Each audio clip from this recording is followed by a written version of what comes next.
What is sustainable franchise model? Sustainable franchise model ఏంటి అంటే market లో సర్వైవ్ అవ్వగలగాలి. సో ఏదో ఇచ్చేసాము ఫ్రాంచైజ్ ఇచ్చిన, నేను ఒక 100 అవుట్లెట్లు ఓపెన్ చేసిన, 200 అవుట్లెట్లు ఓపెన్ చేసిన మా బ్రాండ్ తరఫున అనడం కరెక్ట్ కాదు. నేనేం దేవుణ్ణి కాదు, నేను ఎక్కడ పెడితే అక్కడ సక్సెస్ అవుతుంది, అది సూపర్ హిట్ అవుతుంది అని చెప్పడానికి.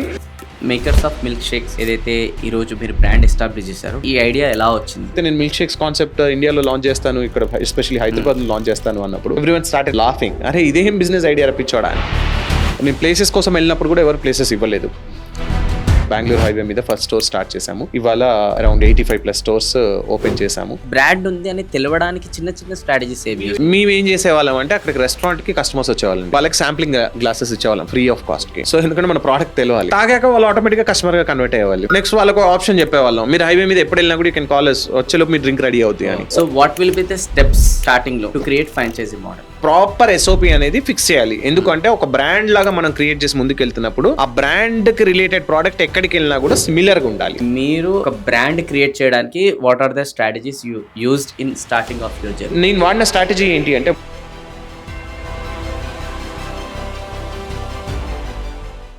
హలో సార్, నమస్కారం. నమస్తే వేణు గారు. ఎలా ఉన్నారు? ఫైన్ అండి, మీరు ఎలా ఉన్నారు? Super good, thank you so much for your valuable time. Thank you for. So makers of milk Sheikh ఏవైతే బ్రాండ్ ఈరోజు మీరు క్రియేట్ చేశారో, అండ్ ఆల్మోస్ట్ ఫ్రాంచైజెస్ ఇప్పుడు ఎంత ఇచ్చారు ఇప్పటి వరకు? అరౌండ్ 85 ఉంటాయండి. 85 ఫ్రాంచైజెస్ ఇచ్చారు. అంటే ఒక బ్రాండ్ ఈరోజు మార్కెట్లో క్రియేట్ చేయడం అనేది specially small and medium business ఓనర్స్కి బిగ్ ఛాలెంజ్ అయిపోయింది. అట్లాంటిది ఈరోజు మీరు బ్రాండ్ క్రియేట్ చేసి దాన్ని సస్టైన్ చేసుకుంటూ వచ్చేసి మళ్ళీ దాన్ని స్కేలబుల్ అనేది కూడా ఈరోజు తీసుకెళ్తున్నారు.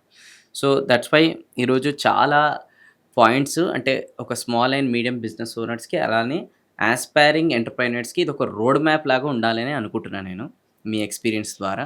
సో దట్ వాళ్ళకు కూడా జర్నీ ఎలా స్టార్ట్ చేయాలి, స్టార్ట్ చేసిన తర్వాత దాన్ని ఎలా గ్రో చేయాలని చెప్పేసి కూడా మీ ఎక్స్పీరియన్స్ ద్వారా తెలియాలనుకుంటున్నాను ఈ పాడ్కాస్ట్ ద్వారా. సో దాన్ని దృష్టిలో పెట్టుకొని మనం కన్వర్జేషన్ చేద్దాం. ఓకే, సో ఫస్ట్ మీరు మేకర్స్ ఆఫ్ మిల్క్ షేక్స్ ఏదైతే ఈరోజు మీరు బ్రాండ్ ఎస్టాబ్లిష్ చేశారో, బిఫోర్ బ్రాండ్ ఎస్టాబ్లిష్ చేయకముందు, okay, as discuss before podcast, you used to do your graduation in London, then you came back to India. Okay, so వచ్చిన తర్వాత ఈ idea ఎలా వచ్చింది మీకు? నేను వచ్చాక రాలేదండి, నేను అక్కడ ఉన్నప్పుడే నాకు ఈ ఐడియా వచ్చింది. సో అక్కడ చూసాక I thought something like this నేను ఇండియాలో స్టార్ట్ చేయాలి, స్టార్ట్ చేస్తే ఇది వర్కౌట్ అవుతుంది అనుకున్నాను. సో MBA చేసే ఇన్ ద ఇయర్ 2013లో. 2013లో నేను లండన్ నుంచి వచ్చి ఐ స్టార్టెడ్ దిస్ అండి. సో వచ్చాక అగైన్ లైఫ్ మనం అనుకున్నట్టు ఉండదు కదా. సో అక్కడ నేను చూసిన ప్రోడక్ట్ సిమిలర్ ప్రోడక్ట్ ఇక్కడ తీసుకొచ్చి పెడితే ఎక్స్పెన్సివ్ అయిపోతుంది. సో ఇది కరెక్ట్ కాదేమో, మరి దీన్ని ఎట్లా ట్వీక్ చేయాలి, మన ఇండియన్ మైండ్ సెట్ తగ్గట్టుగా, ఇండియన్ టేస్ట్కి తగ్గట్టుగా దాన్ని కొంచెం ట్వీక్ చేయాలి అని చెప్పేసి, ప్రైజింగ్ కంట్రోల్లో కూడా ఉండాలి అని చెప్పేసి వి ట్వీక్డ్. సో అలా ట్వీక్ చేసి 2013లో వి స్టార్టెడ్ దిస్ బ్రాండ్ అండి. Okay, yeah. సో అగైన్ మాకు మేము స్టార్టింగ్లో ఎప్పుడైతే నేను మిల్క్ షేక్స్ కాన్సెప్ట్ ఇండియాలో లాంచ్ చేస్తాను, ఇక్కడ ఎస్పెషల్లీ హైదరాబాద్లో లాంచ్ చేస్తాను అన్నప్పుడు నేను ప్లేసెస్ కోసం వెళ్ళినప్పుడు కూడా ఎవరు ప్లేసెస్ ఇవ్వలేదు. సో మిల్క్ షేక్స్, జ్యూస్ పార్లర్లకు మేము ఎందుకంటే నాకు కొంచెం ప్రీమియం ప్లేస్ కావాలి అని చెప్పి అడిగేవాడిని. సో లేదు, జ్యూస్ పార్లర్లకి ఇస్తే మాకు ప్లేస్ ఇది అది పోతుంది, మేము ఇవ్వము అది ఇది అని చెప్తుండే. సో ఇట్లాంటి అన్ని ఓవర్కమ్ అవుతూ లాస్ట్కి ఫైనల్గా ఒకటి హైదరాబాద్లో ప్లేస్ దొరకకపోతే బెంగళూరు హైవే మీద ఫస్ట్ స్టోర్ స్టార్ట్ చేసాము. అక్కడ స్టార్ట్ అయ్యి ఇవాళ అరౌండ్ 85+ స్టోర్స్ ఓపెన్ చేసాము. Yeah, this is what. ఇక్కడ చాలా ఇంట్రెస్టింగ్ పాయింట్ ఒకటి ఉంది. అంటే ఇప్పుడు మీ జర్నీలో చెప్పుకుంటూ వెళ్తారు కానీ అంత ఈజీ కాదు అది. డెఫినెట్గా ఈజీ కాదు. యాజ్ ఎ బిజినెస్ కోచ్ నేను కూడా అర్థం చేసుకుంటాను, ఎందుకంటే చాలా బిజినెసెస్ ఓనర్స్కి మనము అబ్జర్వ్ చేస్తుంటాం అనమాట, వాళ్ళ ప్రాబ్లమ్ ఛాలెంజింగ్ ఏదైతే స్టార్టింగ్ ఇనిషియల్ స్టేజెస్లో. సో ఎప్పుడైతే మీరు ఒక ఐడియా వచ్చినప్పుడు దాన్ని యాక్చువల్లోకి తీసుకురావాలి అని అంటే again you need to have some kind of business experience, then after business model designing in everything. So ఒక ఐడియా వచ్చినప్పుడు దాన్ని ఫస్ట్ యాక్చువల్లోకి ఎలా తీసుకొచ్చారు మీరు? What was your starting days?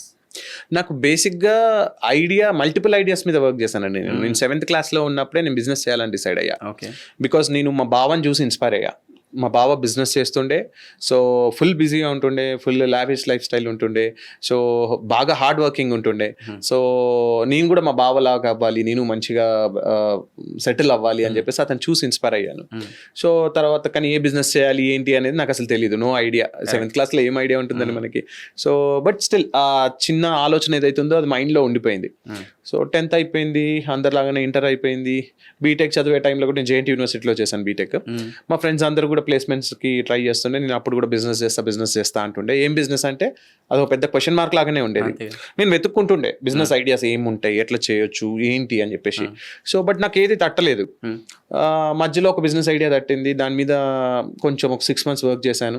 చేశాక అది మార్కెటింగ్ సైడ్ బిజినెస్ ఐడియా అండి. అప్పుడు hoarding is one of the biggest source of marketing those days, before social media came into picture. Newspapers, ivi hoardings a major source of advertising. So నేను hoardings ని కొంచెం tweak చేసి ఇంకా better గా తీసుకొద్దాము అని అనుకున్నాను. కాకపోతే నేను చేసిన ఐడియా వచ్చేసి ఓన్లీ నైట్స్ వర్కౌట్ అవుతుంది and it's expensive thing to implement. Initial cost చాలా హ్యూజ్ ఉంటుంది. సో అప్పుడు చాలా మంది నేను before executing I speak with multiple people. That is the quality which I have. Because risk తీసుకునే బదులు ముందే ఎవాల్యుయేట్ చేసుకొని రిస్క్ తీసుకోవడం బెటర్. వీటన్నిటి నుంచి మనం ఓవర్కమ్ అయ్యి వాట్ ఆర్ ద హర్డల్స్ అనేది మనం ముందే ఎవాల్యుయేట్ చేసుకొని వీటన్నిటిని ఓవర్కమ్ అవ్వగలుగుతాం ఈ ఛాలెంజెస్ అన్నిటిని అని ఎస్ఎస్ చేసిన తర్వాత బిజినెస్ చేయాలి అనుకునేవాడిని. ఎందుకు this is called calculated risk. Yeah డెఫినెట్గా it's a calculated risk. So ఎందుకు అంటే ఐ కెనాట్ ఎఫర్డ్ ఇంకా అది ఎక్స్పెన్సివ్ మిస్టేక్ అయితే. ఎందుకు అంటే నాకు మా ఫ్యామిలీయే నాకు బూస్ట్, నా ఎనర్జీ. సో వాళ్ళు ఇచ్చే కాన్ఫిడెన్స్ నాకు ఒక పెద్ద ఎసెట్. సో నేను ఒక బిజినెస్ పెట్టి అది ఫెయిల్ అయితే వాళ్ళకి నా మీద ఉన్న కాన్ఫిడెన్స్ పోతుంది. నెక్స్ట్ నా మీద ఉన్న కాన్ఫిడెన్స్ నాకు పోతుంది. నెక్స్ట్ ఏదైనా బిజినెస్ చేయాలన్నా చేయలేను.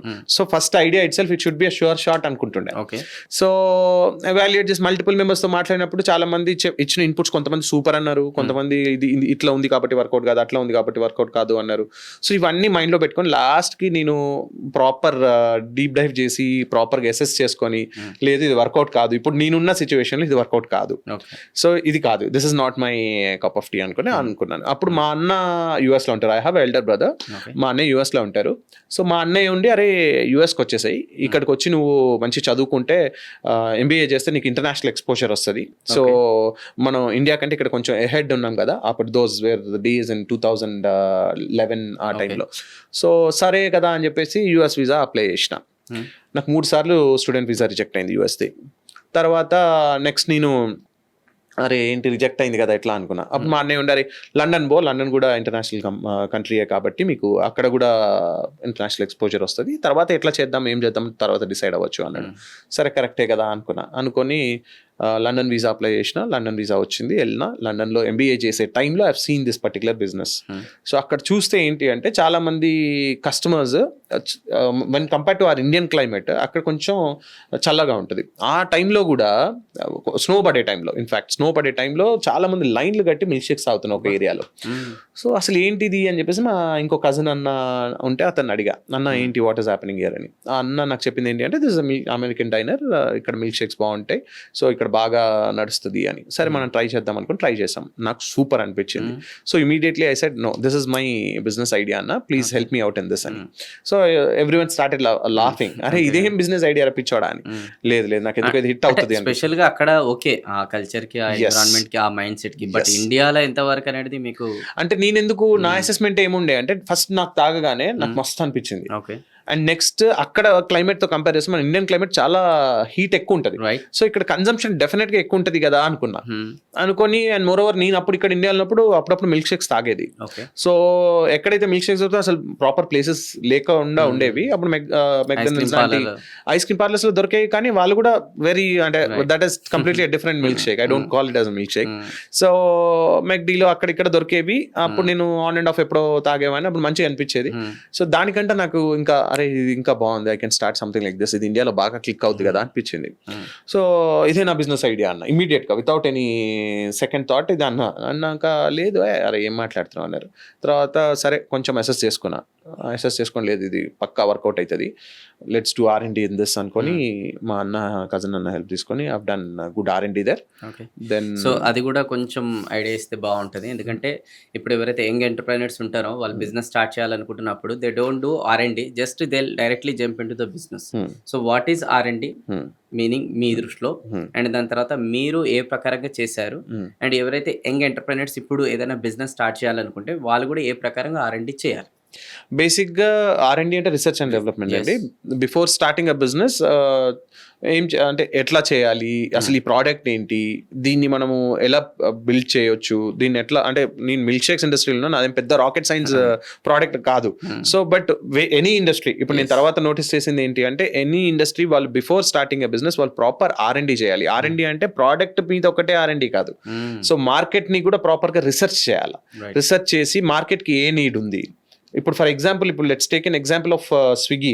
స్విగ్గీ ఆర్ జొమాటో ఇవి రాకముందు what we use to do, మనము రెస్టారెంట్స్ కి కాల్ చేసి బాబు వి వాంట్ దిస్ ఫుడ్ అంటే they use to prepare that and మనం వెళ్ళి పిక్ చేసుకోవడమో, లేదు కొన్ని very few restaurant use to have this delivery boys. But when in coming to a particular problem ఏదైతే ఉందో, ఈ స్విగ్గీ జొమాటో వచ్చాక they solve that particular problem. They have done good research. Might be వాళ్ళకు కూడా ఏదో ఒక రోజు ఇలాంటిది అరే ఇంత లేట్ అవుతుంది ఇంకా ఫుడ్ రావట్లేదు అనుకున్న ఒక చిన్న ఐడియాతో స్టార్ట్ చేశారా అనేది God knows. But still so A idea అయినా చిన్నది పెద్దది అని ఉండదండి. మనకు వచ్చే ప్రాబ్లం ఏదైతే ఉంటుందో ఆ ప్రాబ్లమ్ ని అడ్రస్ చేస్తూ ఉంటే ఆ బిజినెస్ ఐడియా అంటే అది ఆ ప్రాబ్లం ఎంత పెద్దదై ఎంత మందికి ఎక్కువ అడ్రస్ చేయగలుగుతారు అనే దానిపైనే మన బిజినెస్ ఐడియా అనేది ఉంటుంది. సో నేను when compare to other products, milk shakes అనే ఒక చిన్న ప్రోడక్ట్ ని కూడా వాట్ ఐ థాట్ వాజ్ ఇండియాలో ప్రాపర్ గా మిల్క్ షేక్ సర్వ్ చేసే వాళ్ళు లేరు. వెరీ ఫ్యూ ఉన్నారేమో, నాకు తెలిసిన వాళ్ళు వెరీ ఫ్యూ ఉన్నారు. సో ఎస్పెషల్లీ ఇలాంటి ప్రోడక్ట్ చేసే వాళ్ళు నాకు తెలిసి ఆ రోజులలో ఎవరు లేరు. సో ఇలాంటి ప్రోడక్ట్ నేను తీసుకెళ్తే ఇండియాలో యాక్సెప్ట్ చేస్తారు. అండ్ మోర్ ఓవర్ ఇది ఎలా చేయాలి, మన టేస్ట్ బర్డ్స్ కి మనకి ఇండియన్స్ కి ఎట్లా నచ్చుతుంది, సో దాని ప్రకారంగా దీన్ని ట్వీక్ చేయొచ్చా. సో ఐస్ క్రీమ్ అంటే మనం ఇట్లా తింటాం, సో అప్పుడు థిక్ షేక్స్ అనే కాన్సెప్ట్ లేదు. సో థిక్ గా చేసే ఐస్ క్రీమ్ ని కూడా స్ట్రాతో తాగేలాగా they can enjoy the drink. Drive లో వెళ్ళే అప్పుడు లిక్విడ్ వర్షన్ ఆఫ్ షేక్సే ఉండేవి. సో డ్రైవ్ లో వెళ్ళే అప్పుడు ఎంజాయ్ చేయొచ్చు, షాపింగ్ చేసేటప్పుడు ఎంజాయ్ చేయొచ్చు, ఏదైనా ఖాళీగా కూర్చున్నప్పుడు మూవీ చూస్తూ ఎంజాయ్ చేయొచ్చు. సో ఈ ప్రోడక్ట్ అసలు there are different ways in we can get in to market. So దీన్ని ప్రాపర్గా ట్వీక్ చేయాలి, మంచి ప్రోడక్ట్గా డిజైన్ చేసి మార్కెట్లోకి తీసుకురావాలి అని చెప్పేసి అక్కడ దొరికే రిసోర్సెస్తో నాకు మా కజిన్ బ్రదర్ ఎవరైతే ఉన్నారో హీ వాజ్ హోటలియర్ దేర్ లండన్లో, ఆ అన్న హెల్ప్ తీసుకొని అది ఎలా చేయాలి, అసలు ఏమేమి ఇంగ్రీడియంట్స్ వాడుతున్నారు, దీన్ని మన కాస్టింగ్ ఎంత పడుతుంది, అసలు ఇది వర్కౌట్ అవుతుందా కాదా, సో అసలు మనం ఇది ఏమైనా చేయడానికి మళ్ళీ ఇంకా ఏమన్నా హై ఎండ్ ఎక్విప్మెంట్స్ ఏమైనా కావాలా, ఇట్లా అన్ని రిసర్చ్ చేసి ఆ అన్నతో కూర్చొని నేను మార్కెట్లో చూసి ఫైనల్గా లేదు ఇది మనం చేయగలుగుతాం అన్న కాన్ఫిడెన్స్ వచ్చాక I decided to come back to India and start makers own milk shakes. అంటే ఏదో ఒక మిల్క్ షేక్ బ్రాండ్ అనుకున్నా, అప్పటికి మేకర్స్ ఓన్ మిల్క్ షేక్స్ అనే పేరుతో నేను ఫిక్స్ అవ్వలేదు, ఒక మిల్క్ షేక్ బ్రాండ్ ఇండియాలో స్టార్ట్ చేద్దాం అనుకున్నా. Then I started spoke with lot of friends. So ఎవరు చూడు అరే వద్దు ఏం నడుస్తుంది అది ఇదని, మంచిగా హ్యాపీగా ఇక్కడ జాబ్ చేసుకోలేదు అంటే ఇక్కడ నుంచి మళ్ళీ ఇప్పుడు ఇక్కడ MBA అయిపోయింది కాబట్టి US వీసా వస్తుంది, US వెళ్ళిపోయి అక్కడ జాబ్ చేసుకో అంటుండే. లేదురా నేను ఇది స్టార్ట్ చేస్తా అని అంటుండే. అప్పుడు కూడా అందరూ కొంతమంది సపోర్ట్ చేసే వాళ్ళు ఉన్నారు, కొంతమంది చాలా మంది వర్కౌట్ అవ్వదు అనే వాళ్ళే ఉన్నారు. ఇన్ఫాక్ట్ నేను అప్పుడు చాలా మందికి opportunity particular success. Yes so అంటే నా మీద ఉన్న కాన్ఫిడెన్స్, నాకు ఆ ప్రోడక్ట్ మీద ఉన్న కాన్ఫిడెన్స్, నా విజన్, సో నేను చేసిన అసెస్మెంట్ డిఫరెంట్ గా ఉంది. సో వాళ్ళ అసెస్మెంట్ మైట్ బి రాంగ్ ఏమో, but not done assessment also might be నా మీద అసెస్మెంట్ చేసి ఉంటారు, ప్రోడక్ట్ మీద కాకపోయి ఉండొచ్చు, నా మీద అసెస్ చేయాలి. ఇప్పటివరకు ఏం సక్సెస్ లేదు కదా వీడికి, సో ఏదో చేస్తా అంటున్నాడు, వీడు ఏం చేయగలుగుతాడు, ఇప్పటివరకు ఏమీ పొడవలేదు ఏం చేయలేదు వీడు, ఇప్పుడు వెళ్ళి పెద్ద ఏదో చేస్తా అంటున్నాడు, ఏం వర్కౌట్ అవుతుంది, అనవసరంగా మనం డబ్బులు పెడితే మనం బిస్కెట్ అవుతాం అనుకునే వాళ్ళు చాలా మంది ఉండేవాళ్ళు, బట్ కొంతమంది సపోర్ట్ చేసేవాళ్ళు. దాంట్లో నాకు మా బావ శ్రీనివాస్ అని చెప్పేసి వాసుబావ అండ్ మా ఫ్రెండ్ అభిలాష్ అని చెప్పేసి నా BTech friend, they trusted. We 3 of us started our first branch on Bengaluru highway. So ఇది కూడా ఒక జర్నీ. మళ్ళీ ఏంటి అంటే మాకు హైదరాబాద్ లో నేను వచ్చాక ప్లేసెస్ కోసం చాలా తిరిగాను, ఎవరు కూడా ప్లేసెస్ ఇవ్వలేదు యాజ్ ఐ సైడ్. తర్వాత ఒక బెంగళూరు హైవే పైన వి గాట్ అ స్పాట్, అరే అంకుల్ ఇవ్వండి అంటే he convince and he gave that spot. తర్వాత పేరులో కూడా ఏ పేరు పెట్టాలి అని మల్టిపుల్ డిస్కషన్స్ అయినాయి. ఫస్ట్ లో ఒక పేరుకి బ్రేక్ అని పెట్టుకున్నాము, ఐస్ బ్రేకర్ అని పెట్టాం, because we use lot of ice cream, so దాన్ని బ్లెండ్ చేసి చేస్తాం కాబట్టి let's name it as ice break. అరే పేరులోనే నెగిటివ్ వైబ్ ఉందని మా అన్న అన్నాడు, అరే కరెక్టే కదా, మరి దెన్ పాజిటివ్ వైబ్ ఏంటి, ప్రపంచంలో పాజిటివ్ వైబ్ అన్నిటికంటే పాజిటివ్ వైబ్ ఉన్నది అమ్మ, మామ్. సో దాన్ని ఎవరు కూడా కాదనలేరు. ఓకే. సో యా అదే ఎమ్మటే ఇమ్మీడియట్ గా స్విచ్ అయింది మామ్. సో అండ్ ఎంతో స్టార్ట్ అయిన బ్రాండ్స్ అన్ని చాలా పెద్ద బ్రాండ్స్ అయినాయి. సో అదే సెంటిమెంట్ తో మనం కూడా ఎంతో స్టార్ట్ అవుతుంది ma'am, all these are good things. So just mom shakes అంటే వెళ్ళవు కదా ఎట్లా అని చెప్పేసి దాన్ని ఎక్స్పాండ్ చేస్తే మేకర్స్ ఆఫ్ మిల్క్ షేక్స్ కింద నేమ్ పెట్టి we started our first branch on Bengaluru highway. So how much approximately first branch కి మీకు ఎక్కువ ఇన్వెస్ట్మెంట్ అయింది? నాకు ఫస్ట్ లో అరౌండ్ 10 lakhs అయిందండి. Okay. So and what about this break even? Break even first 6 months లోపలనే అయిపోయింది. 6 months లోపల. సో టర్మినాలజీలో కొంతమందికి ఇది తెలియకపోతే ఏంటంటే బ్రేక్ ఈవెన్ అంటే ఒక 10 lakhs ఇన్వెస్ట్మెంట్ అనేది చేశారు కాబట్టి ఆ 10 lakhs మళ్ళా రిటర్న్ రావడం అనేది బ్రేక్ ఈవెన్ అంటారు అనమాట. అంటే ఎప్పటి వరకు మీకు ఇన్వెస్ట్మెంట్ చేసిన దాన్ని మీ బిజినెస్లో మీకు రిటర్న్ వచ్చిందని అంటే 6 monthsలో వచ్చేస్తుంది అన్నమాట, which is very good compare to small business. Yes. So then అక్కడ నుంచి మీరు ఈరోజు 85 ఆల్మోస్ట్ బ్రాంచెస్ అంటే ఫ్రాంచైజీస్ అనేది ఇచ్చేసారు. బట్ ఇక్కడ మీరు ఎప్పుడైతే స్టార్ట్ చేశారో స్టార్టింగ్లో ఎనీ డిఫికల్టీ ఛాలెంజెస్? డెఫినెట్ గా ఛాలెంజెస్ ఉంటాయి. ఫస్ట్ బ్రాంచ్ కంటే ఫస్ట్ బ్రాంచ్ కూడా ఉండేవి. ఫస్ట్ లో బేసిక్ గా నేను ఫుల్ మెన్యూతో వచ్చాను, ఒక కెఫే లాగా పెడదాము milk shakes and other things అని చెప్పేసి. సో అప్పుడు నాకు some times challenges or opportunities. So నాకు అక్కడ నాకు ఎవరైతే స్పేస్ ఇచ్చారో ఆ అంకుల్ ఉండి నేను ఫుడ్ అలౌ చేయను అన్నాడు, because he's having restaurant. Initial గా అన్ని ఓకే అన్నాడు, మేము ప్రిపేర్డ్గా ఉన్నాము స్టాఫ్ తో, R&Dతో, మెషినరీతో అన్ని ప్రిపేర్డ్గా ఉన్న టైంలో అతను వచ్చేసి లేదు నేను ఓన్లీ మిల్క్ షేక్ అయితేనే ఇస్తా, మిగతా ఫుడ్ ఐటమ్స్కి ఇవ్వను అన్నాడు. అరే ఫుల్ డిసప్పాయింట్మెంట్ అప్పుడు. అరే ఎందుకు, ఫస్ట్ బిజినెస్ కదా, సో అరే ఇవన్నీ పెడితే మనకి మంచి బిజినెస్ అవుతుంది అంత నాలెడ్జ్ లేదు. బేసిక్ గా 23 years అంటే నేను బేసిక్ గా బిజినెస్ బ్యాక్గ్రౌండ్ ఉన్న ఫ్యామిలీ నుంచి రాలేదు. సో అరే ఎట్లా అనుకున్నాం కానీ లేదు, లెట్స్ గో ఫర్ ఇట్. మనం major product is milk shakes, దాని మీద వెళ్ళి చూద్దాం, లెట్స్ వర్క్ అని చెప్పేసి లెట్స్ ఎగ్జిక్యూట్ అని చెప్పేసి ఎగ్జిక్యూట్ చేసాము. థ్యాంక్ గాడ్ అతను అలౌ చేయకపోయింది, నాకు ఆ టైంలో అది కరెక్ట్ అయింది. బికాజ్ ఒకవేళ నేను అవన్నీ పెట్టుంటే నా ఎక్స్పాన్షన్ అనేది అంత ఈజీ అవ్వకపోయేది. సో మీకు ఒక యూఎస్పీ క్రియేట్ కాకపోయేది. ఎస్. సో అందరిలాగా కామన్ గా అయిపోతుంది. ఎస్, అందరిలాగా కామన్ గా అయ్యేది. సో అది ఒక డిఫరెంట్ అప్రోచ్ వెళ్ళేదేమో. So but milk shakes only exclusive milk shake bar లాగా అయిపోయింది. సో మమ్మల్ని మేము ఆ ఛాలెంజ్ ని కూడా we converted into an opportunity. So we named our self as exclusive milk shake brand అప్పట్లో. సో ఓన్లీ మిల్క్ షేక్స్ అమ్మి బాగానే సక్సెస్ అయ్యాము. అయిన తర్వాత ఫ్రాంచైజెస్ ఆపర్చునిటీస్ వచ్చాయి. People started asking for franchise. So franchise model అప్పుడు ఏంటి అనేది మాకు అంత పెద్ద నాలెడ్జ్ లేదు. సో ఫ్రాంచైజ్ మోడల్కి వస్తాను, బట్ ఇంకా కొన్ని థింగ్స్ ఉన్నాయి. ఓకే. సో ఇప్పుడు మీరు ఫస్ట్ బ్రాంచ్ అనేది మీరు పెట్టారు. Okay. So what was your vision? Actually పెట్టారు కానీ what was your vision at that time? నాకు బేసిక్గా నేను ఇందాక మీకు చెప్పినట్టు నాకు కూడా నేను బిఫోర్ గోయింగ్ టు లండన్ నాకు ఏదన్నా బిజినెస్ చేయాలి అనుకున్నా. ఆ టైంలో నేను ఒక ఫ్రాంచైజ్ ఆపర్చునిటీస్ కోసం వెతికా. సో వెతికినప్పుడు అప్పుడు ఏంటి అంటే ఫ్రాంచైజెస్ అన్ని వెరీ ఎక్స్పెన్సివ్ ఉండేయండి, కోట్లల్లో ఉండేవి. ఇప్పుడు ఉన్నట్టు ఫ్రాంచైజెస్ బిజినెస్ చాలా అసలు ఫింగర్ టిప్స్ మీద లెక్క పెట్టచ్చు ఏ కంపెనీస్ ఫ్రాంచైజ్ ఇస్తున్నాయంటే. అవన్నీ కూడా చాలా ఎక్స్పెన్సివ్ ఉండేవి. సో అరే అది నా problem, the problem which I identified. Okay. అంటే which I faced. So then what I thought, నాలాగా చాలా మంది ఉంటారు, చాలా మంది బిజినెస్ చేయాలి అనుకుంటారు. సో వాళ్ళకి ఏదైనా ఆపర్చునిటీ లేక వాళ్ళు మళ్ళీ అగైన్ జాబ్ సైడో లేదు అంటే ఇంకా వేరే కెరీర్ పాత్ చూస్ చేసుకుంటారు. సో నేను why shouldn't we create a franchise model అనుకున్నాం.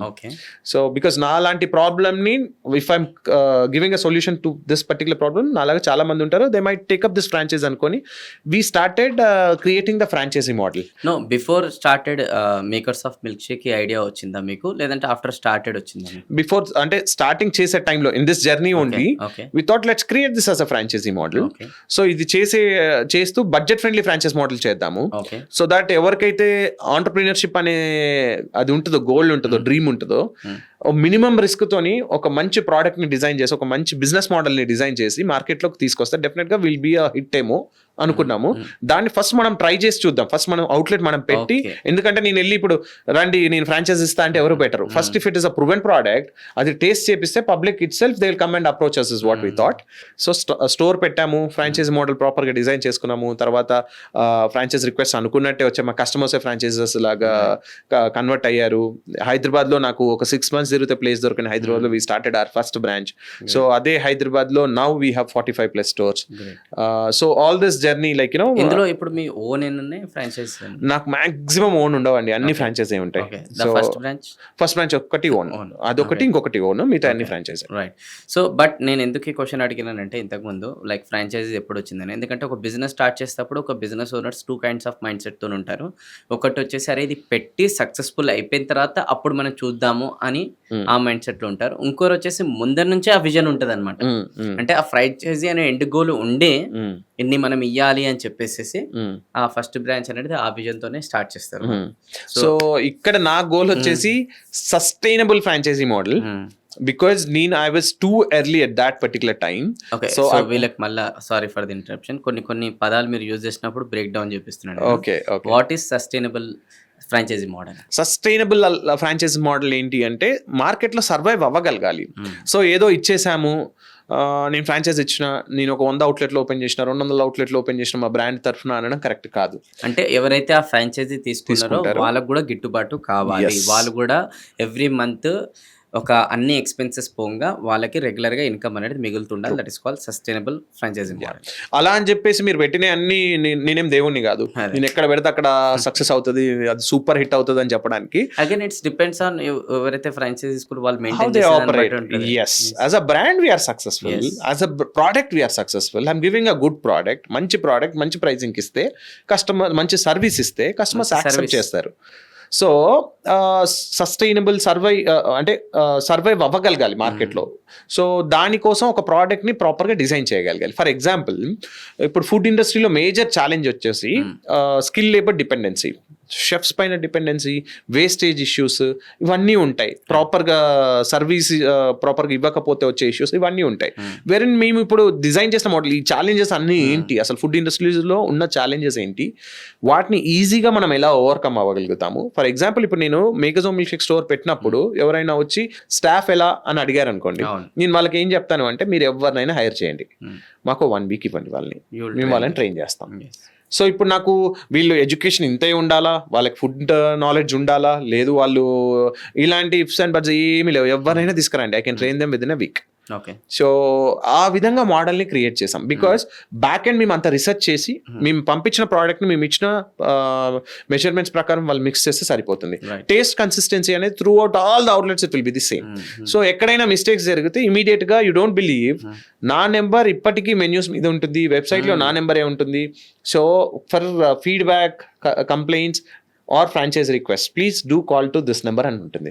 సో ఫర్ ఎనీ కంప్లైంట్ ఎక్కడైనా స్టోర్లో ఉంటే they will call me. So I will come to know ఇక్కడ ఈ ఇష్యూ ఉంది అని చెప్పి.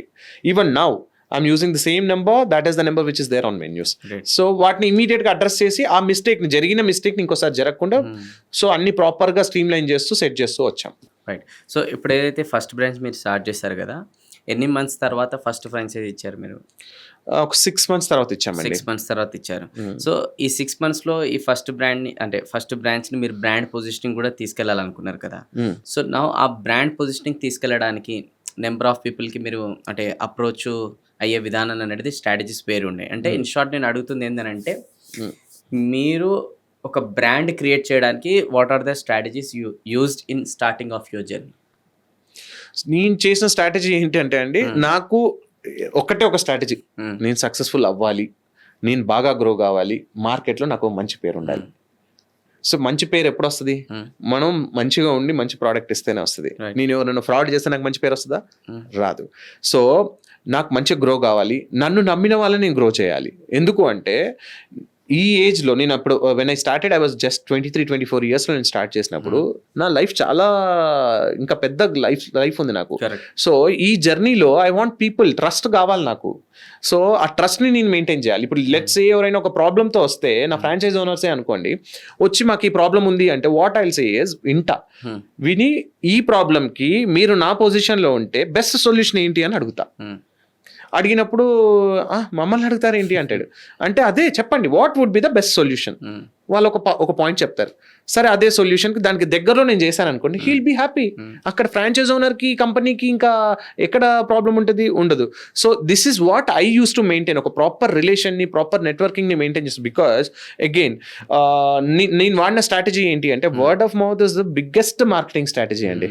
దాన్ని మించిన స్ట్రాటజీ ఎన్ని డబ్బులు పెట్టినా రాదు. ఆ వర్డ్ ఆఫ్ మౌత్ అనేది, పాజిటివ్ వర్డ్ ఆఫ్ మౌత్ అనేది మనం ఎంత డబ్బులు ఖర్చు పెట్టినా రాదు.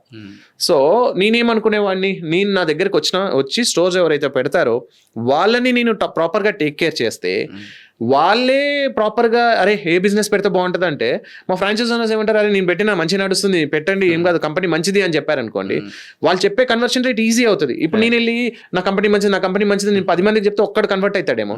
ఇప్పుడు వాళ్ళని ఒక 3 వెళ్ళి అడిగినా 2 కన్వర్షన్స్ ఈజీ అవుతాయి. This is the strategy which I use to maintain. So starting లో మీ ఫస్ట్ బ్రాంచ్ 6 months అప్పుడు కూడా అది ఉంది అని తెలవడానికి కూడా ఆ సరౌండింగ్స్లో అన్నా సరే, హైవే పైన అన్నారు, బెంగళూరు హైవే పైన అన్నారు, సో ఆ బ్రాండ్ ఉంది అని తెలవడానికి చిన్న చిన్న స్ట్రాటజీస్ మేము ఏం చేసేవాళ్ళం అంటే, అక్కడికి రెస్టారెంట్కి కస్టమర్స్ వచ్చేవాళ్ళండి. ఓకే, వాళ్ళకి శాంప్లింగ్ గ్లాసెస్ ఇచ్చేవాళ్ళం ఫ్రీ ఆఫ్ కాస్ట్కి. సో ఎందుకంటే మన ప్రోడక్ట్ తెలియాలి, తాగాక వాళ్ళు ఆటోమేటిక్గా కస్టమర్గా కన్వర్ట్ అయ్యేవాళ్ళు. నెక్స్ట్ వాళ్ళకు ఆప్షన్ చెప్పేవాళ్ళం, మీరు హైవే మీద ఎప్పుడు వెళ్ళినా కూడా యూ కెన్ కాల్ us, వచ్చేలోపు మీ డ్రింక్ రెడీ అవుద్ది అని. సో అట్లా వాళ్ళు అదొక ప్రివిలేజ్ కింద, అరే మన బ్రాండ్ మన వాళ్ళు. అప్పుడు నేను వాళ్ళతో ఇంటరాక్ట్ అయ్యేవాడిని, మా ఫ్రెండ్దే బ్రాండ్ అంటే I became friends with my customers.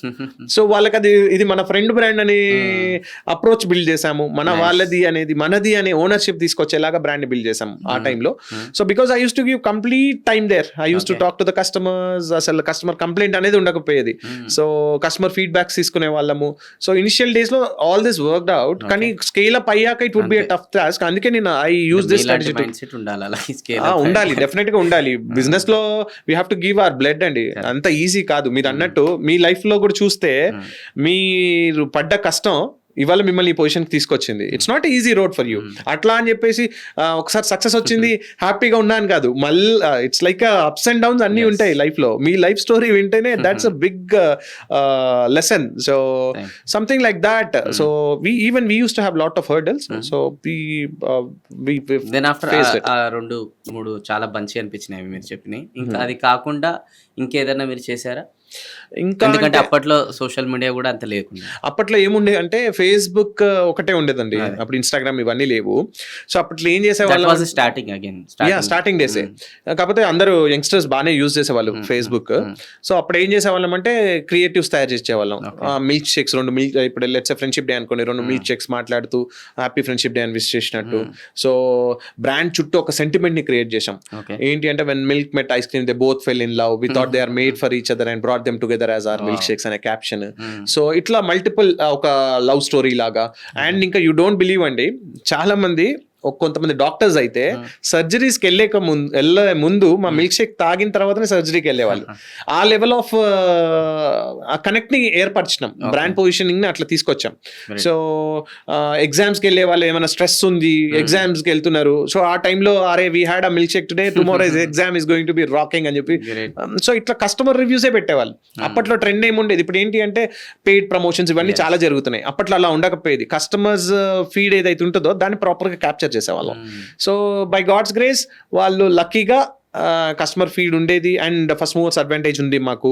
So అప్పట్లో మార్కెట్లో ఎవరు లేకుండే. సో అప్పుడప్పుడే చిన్న వేరే బ్రాండ్స్ కూడా కొత్తగా స్టార్ట్ చేశారు మమ్మల్ని చూసి. సో కాంపిటీషన్ కూడా కొంచెం తక్కువే ఉంటుండే. సో ఈజీగా పెనిట్రేట్ అయ్యాం మార్కెట్లో. సో తర్వాత నాకు యుఎస్ వీసా 3 times రిజెక్ట్ అయిందని చెప్పాను మీకు. సో అదే యుఎస్ నుంచి ఒకరోజు ఫ్రాంచైజీ రిక్వెస్ట్ వచ్చింది.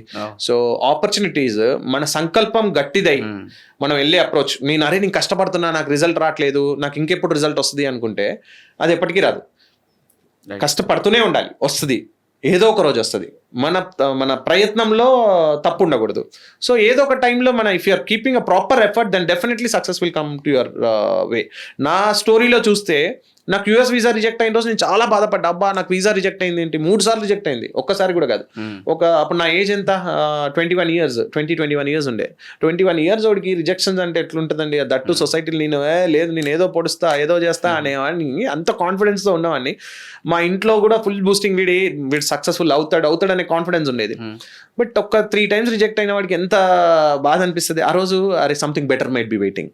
నేను గివ్ అప్ చేయకూడదు, ఓకే. నేను ప్రయత్నించాలి, ఏదో ఒక బెటర్ ఆపర్చునిటీ వస్తుంది, something better might be waiting అనే ఆ ఒక్కటే ఆప్షన్. అంటే ఆ మొండి దాంతో ముందుకు వచ్చిన తర్వాత నాకు బిజినెస్ స్టార్ట్ చేసిన తర్వాత ఎక్కడైతే యూఎస్ వీసా రిజెక్ట్ అయిందో అక్కడి నుంచి నాకు ఫ్రాంచైజ్ రిక్వెస్ట్ మేము ఏం మార్కెటింగ్ చేయకుండా ఎవరైతే కస్టమర్ టేస్ట్ చేశారో వాళ్ళే మేము యూఎస్ లో స్టోర్ పెట్టుకుంటామని చెప్పేసి ఎంక్వైరీకి వచ్చింది. సో కాలిఫోర్నియాలో we open 2 stores before covid. Dubai లో ఒకటి ఓపెన్ చేశాము.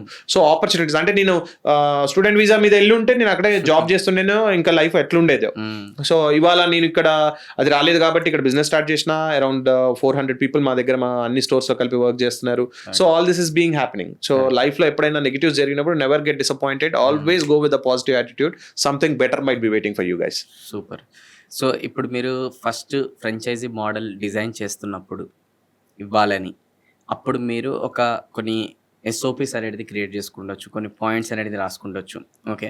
సో ఇప్పుడు చాలా మటుకు ఇక్కడ కొంతమంది small and medium business owners ఎవరైతే పాడ్కాస్ట్ చూస్తున్నారో వాళ్ళు ఒక బిజినెస్ అనేది రన్ చేస్తున్నారని అనుకుందాం. సో వాళ్ళు ఆ ఒక్క బిజినెస్లోనే full super successful, but always వాళ్ళు దాన్ని ఫ్రాంచైజీ మోడల్కి తీసుకొని వెళ్ళరు. ఎందుకు తీసుకెళ్లారంటే భయం. ఒకటి, అరే ఇంత మంచి మేము ఇప్పుడు సర్వీస్ ఇస్తున్నాము, ఇది మేము ఒక్కసారి ఫ్రాంచైజీ ఇస్తే దీన్ని వాళ్ళు మెయింటైన్ చేయగలుగుతారా చేయరా అని చెప్పేసి భయంతో ఫ్రాంచైజీ మోడల్ అనేది క్రియేట్ చేయలేదు. నేను చాలా మందికి చెప్పి కూడా చూస్తున్నాను అనమాట. ఇట్లనే ర్యాండమ్ ఎక్కడైనా వెళ్తుంటే మంచి టిఫిన్ సెంటర్ లో టిఫిన్ చేస్తే, అరే ఇది ఒక ఫ్రాంచైజీ మోడల్ క్రియేట్ చేయండి కదా బాగా వెళ్తుంది అంటే, వదిలేండి ఉన్నదే చాలు అని అంటారు. ఎందుకంటే ఆ భయం అనమాట. ఇంకొకరికి ఏంటంటే ఎలా క్రియేట్ చేయాలనేది తెలియదు. What will be the first steps, what will be the second, SOPs అంటే ఏంటి, ఇప్పుడు ఇది ఇంత బాగా వీళ్ళు రన్ చేస్తున్నట్టు రేపు వాళ్ళు రన్ చేసేటట్టు ఎలా క్రియేట్ చేయాలి సిస్టమ్ అనేది వాళ్ళకి తెలియదు. సో ఇప్పుడు మీరు వీళ్ళిద్దరికి ఏం సమాధానం చెప్తారు బై యువర్ ఎక్స్పీరియన్స్? ఎవరైతే భయపడుతున్నారో వాళ్ళకేంటి, అండ్ ఎవరైతే సరే ఇప్పుడు ఆ భయాన్ని బ్రేక్ చేశారనుకుందాం, లేదంటే చేద్దామని అనుకున్న వాళ్ళకి what will be the action steps? ఇద్దరికి ఒకటే చెప్తాను. ఏంటి అంటే మీ ప్రోడక్ట్ మంచి ప్రోడక్ట్ అయ్యి ఉండి దాంట్లో మీరు మీకు కంట్రోల్ ఉండాలి. బేసిక్గా కంట్రోల్ ఉండి ఆ ప్రోడక్ట్ డిపెండెన్సీని కనుక మనం క్రియేట్ చేయగలిగితే. కంట్రోల్ అంటే ఇన్ వాట్ టర్మ్స్? డిపెండెన్సీ. ఇప్పుడు లెట్స్ సే మా ఐస్ క్రీమ్ ఉందండి, ఫర్ ఎగ్జాంపుల్ మా యూఎస్పీ చెప్తాను, నా బిజినెస్ మోడల్ చెప్తా. మేము ఇచ్చేది ఒక neutral base of ice cream ఇస్తాం. ఆ ఐస్ క్రీమ్ వేసి మేము ఇప్పుడు లెట్స్ సే కిట్ క్యాట్ ఉంది, కిట్ క్యాట్ నా దగ్గరే కొనాలని చెప్పడం, ఎందుకంటే కిట్ క్యాట్ మార్కెట్లో ఎక్కడైనా దొరుకుతుంది. సో లేదు కిట్ క్యాట్ కూడా నా దగ్గరే కొనడం అనేది that's not a right thing.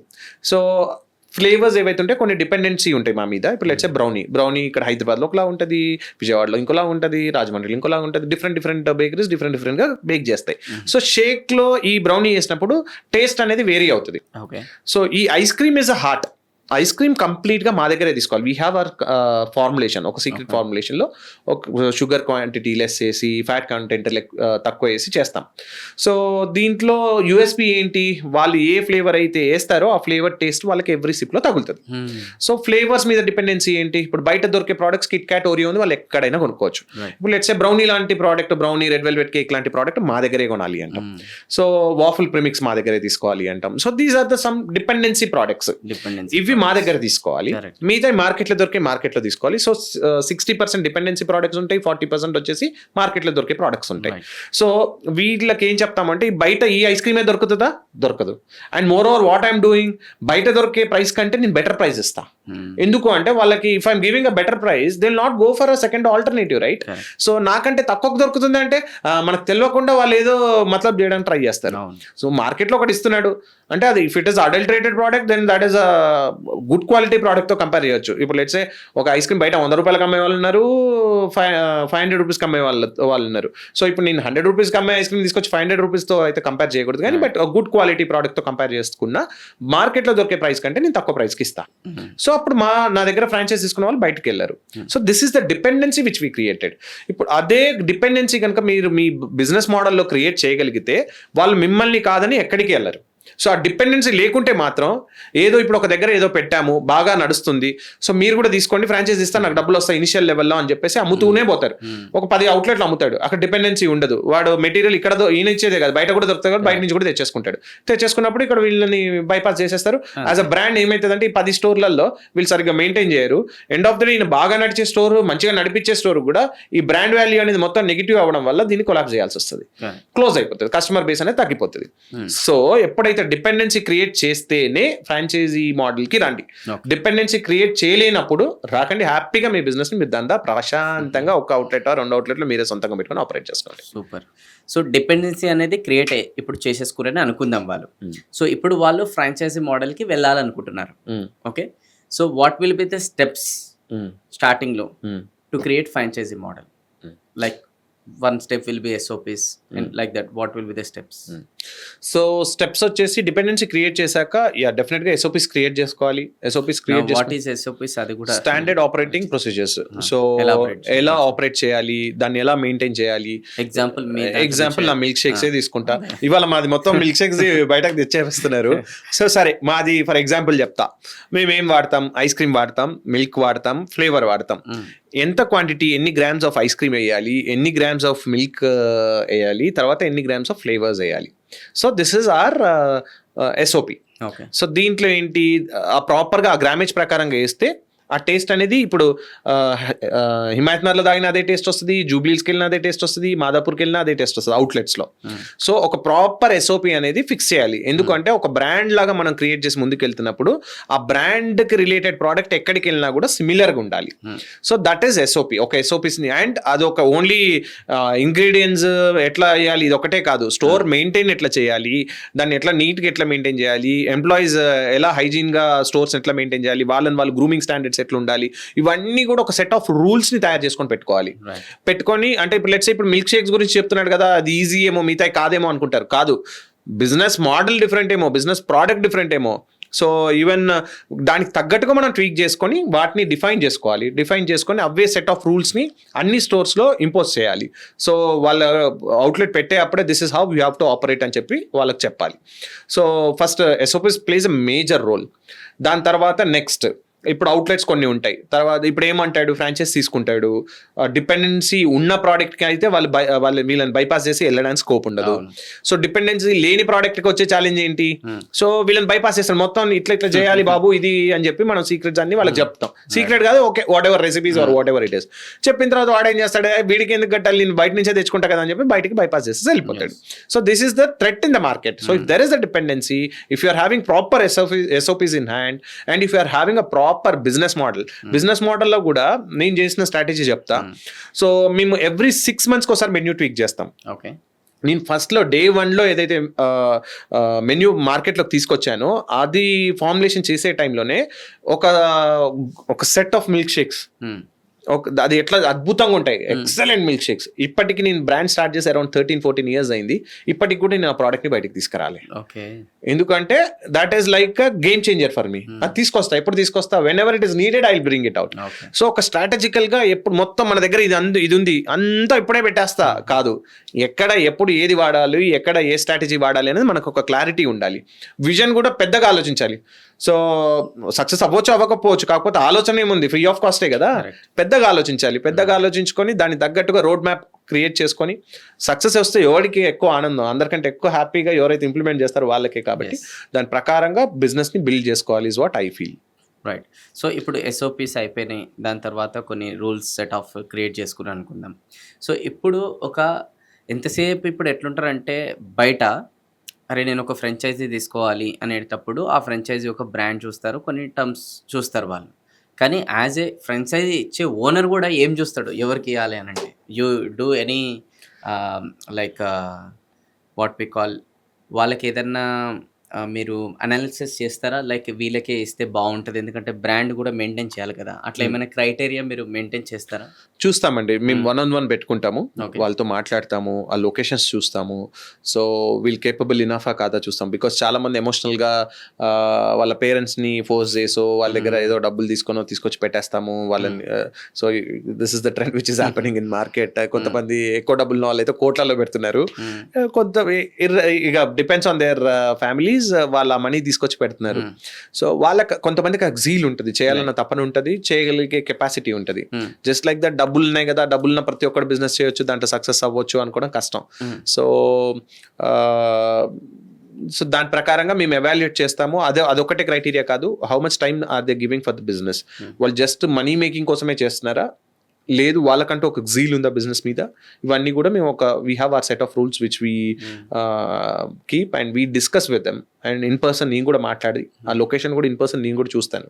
మా టీమ్ సెలెక్ట్ చేసినప్పటికీ, మా టీమ్ అప్రూవల్ ఇచ్చినప్పటికీ కూడా I try to go in person and evaluate my self.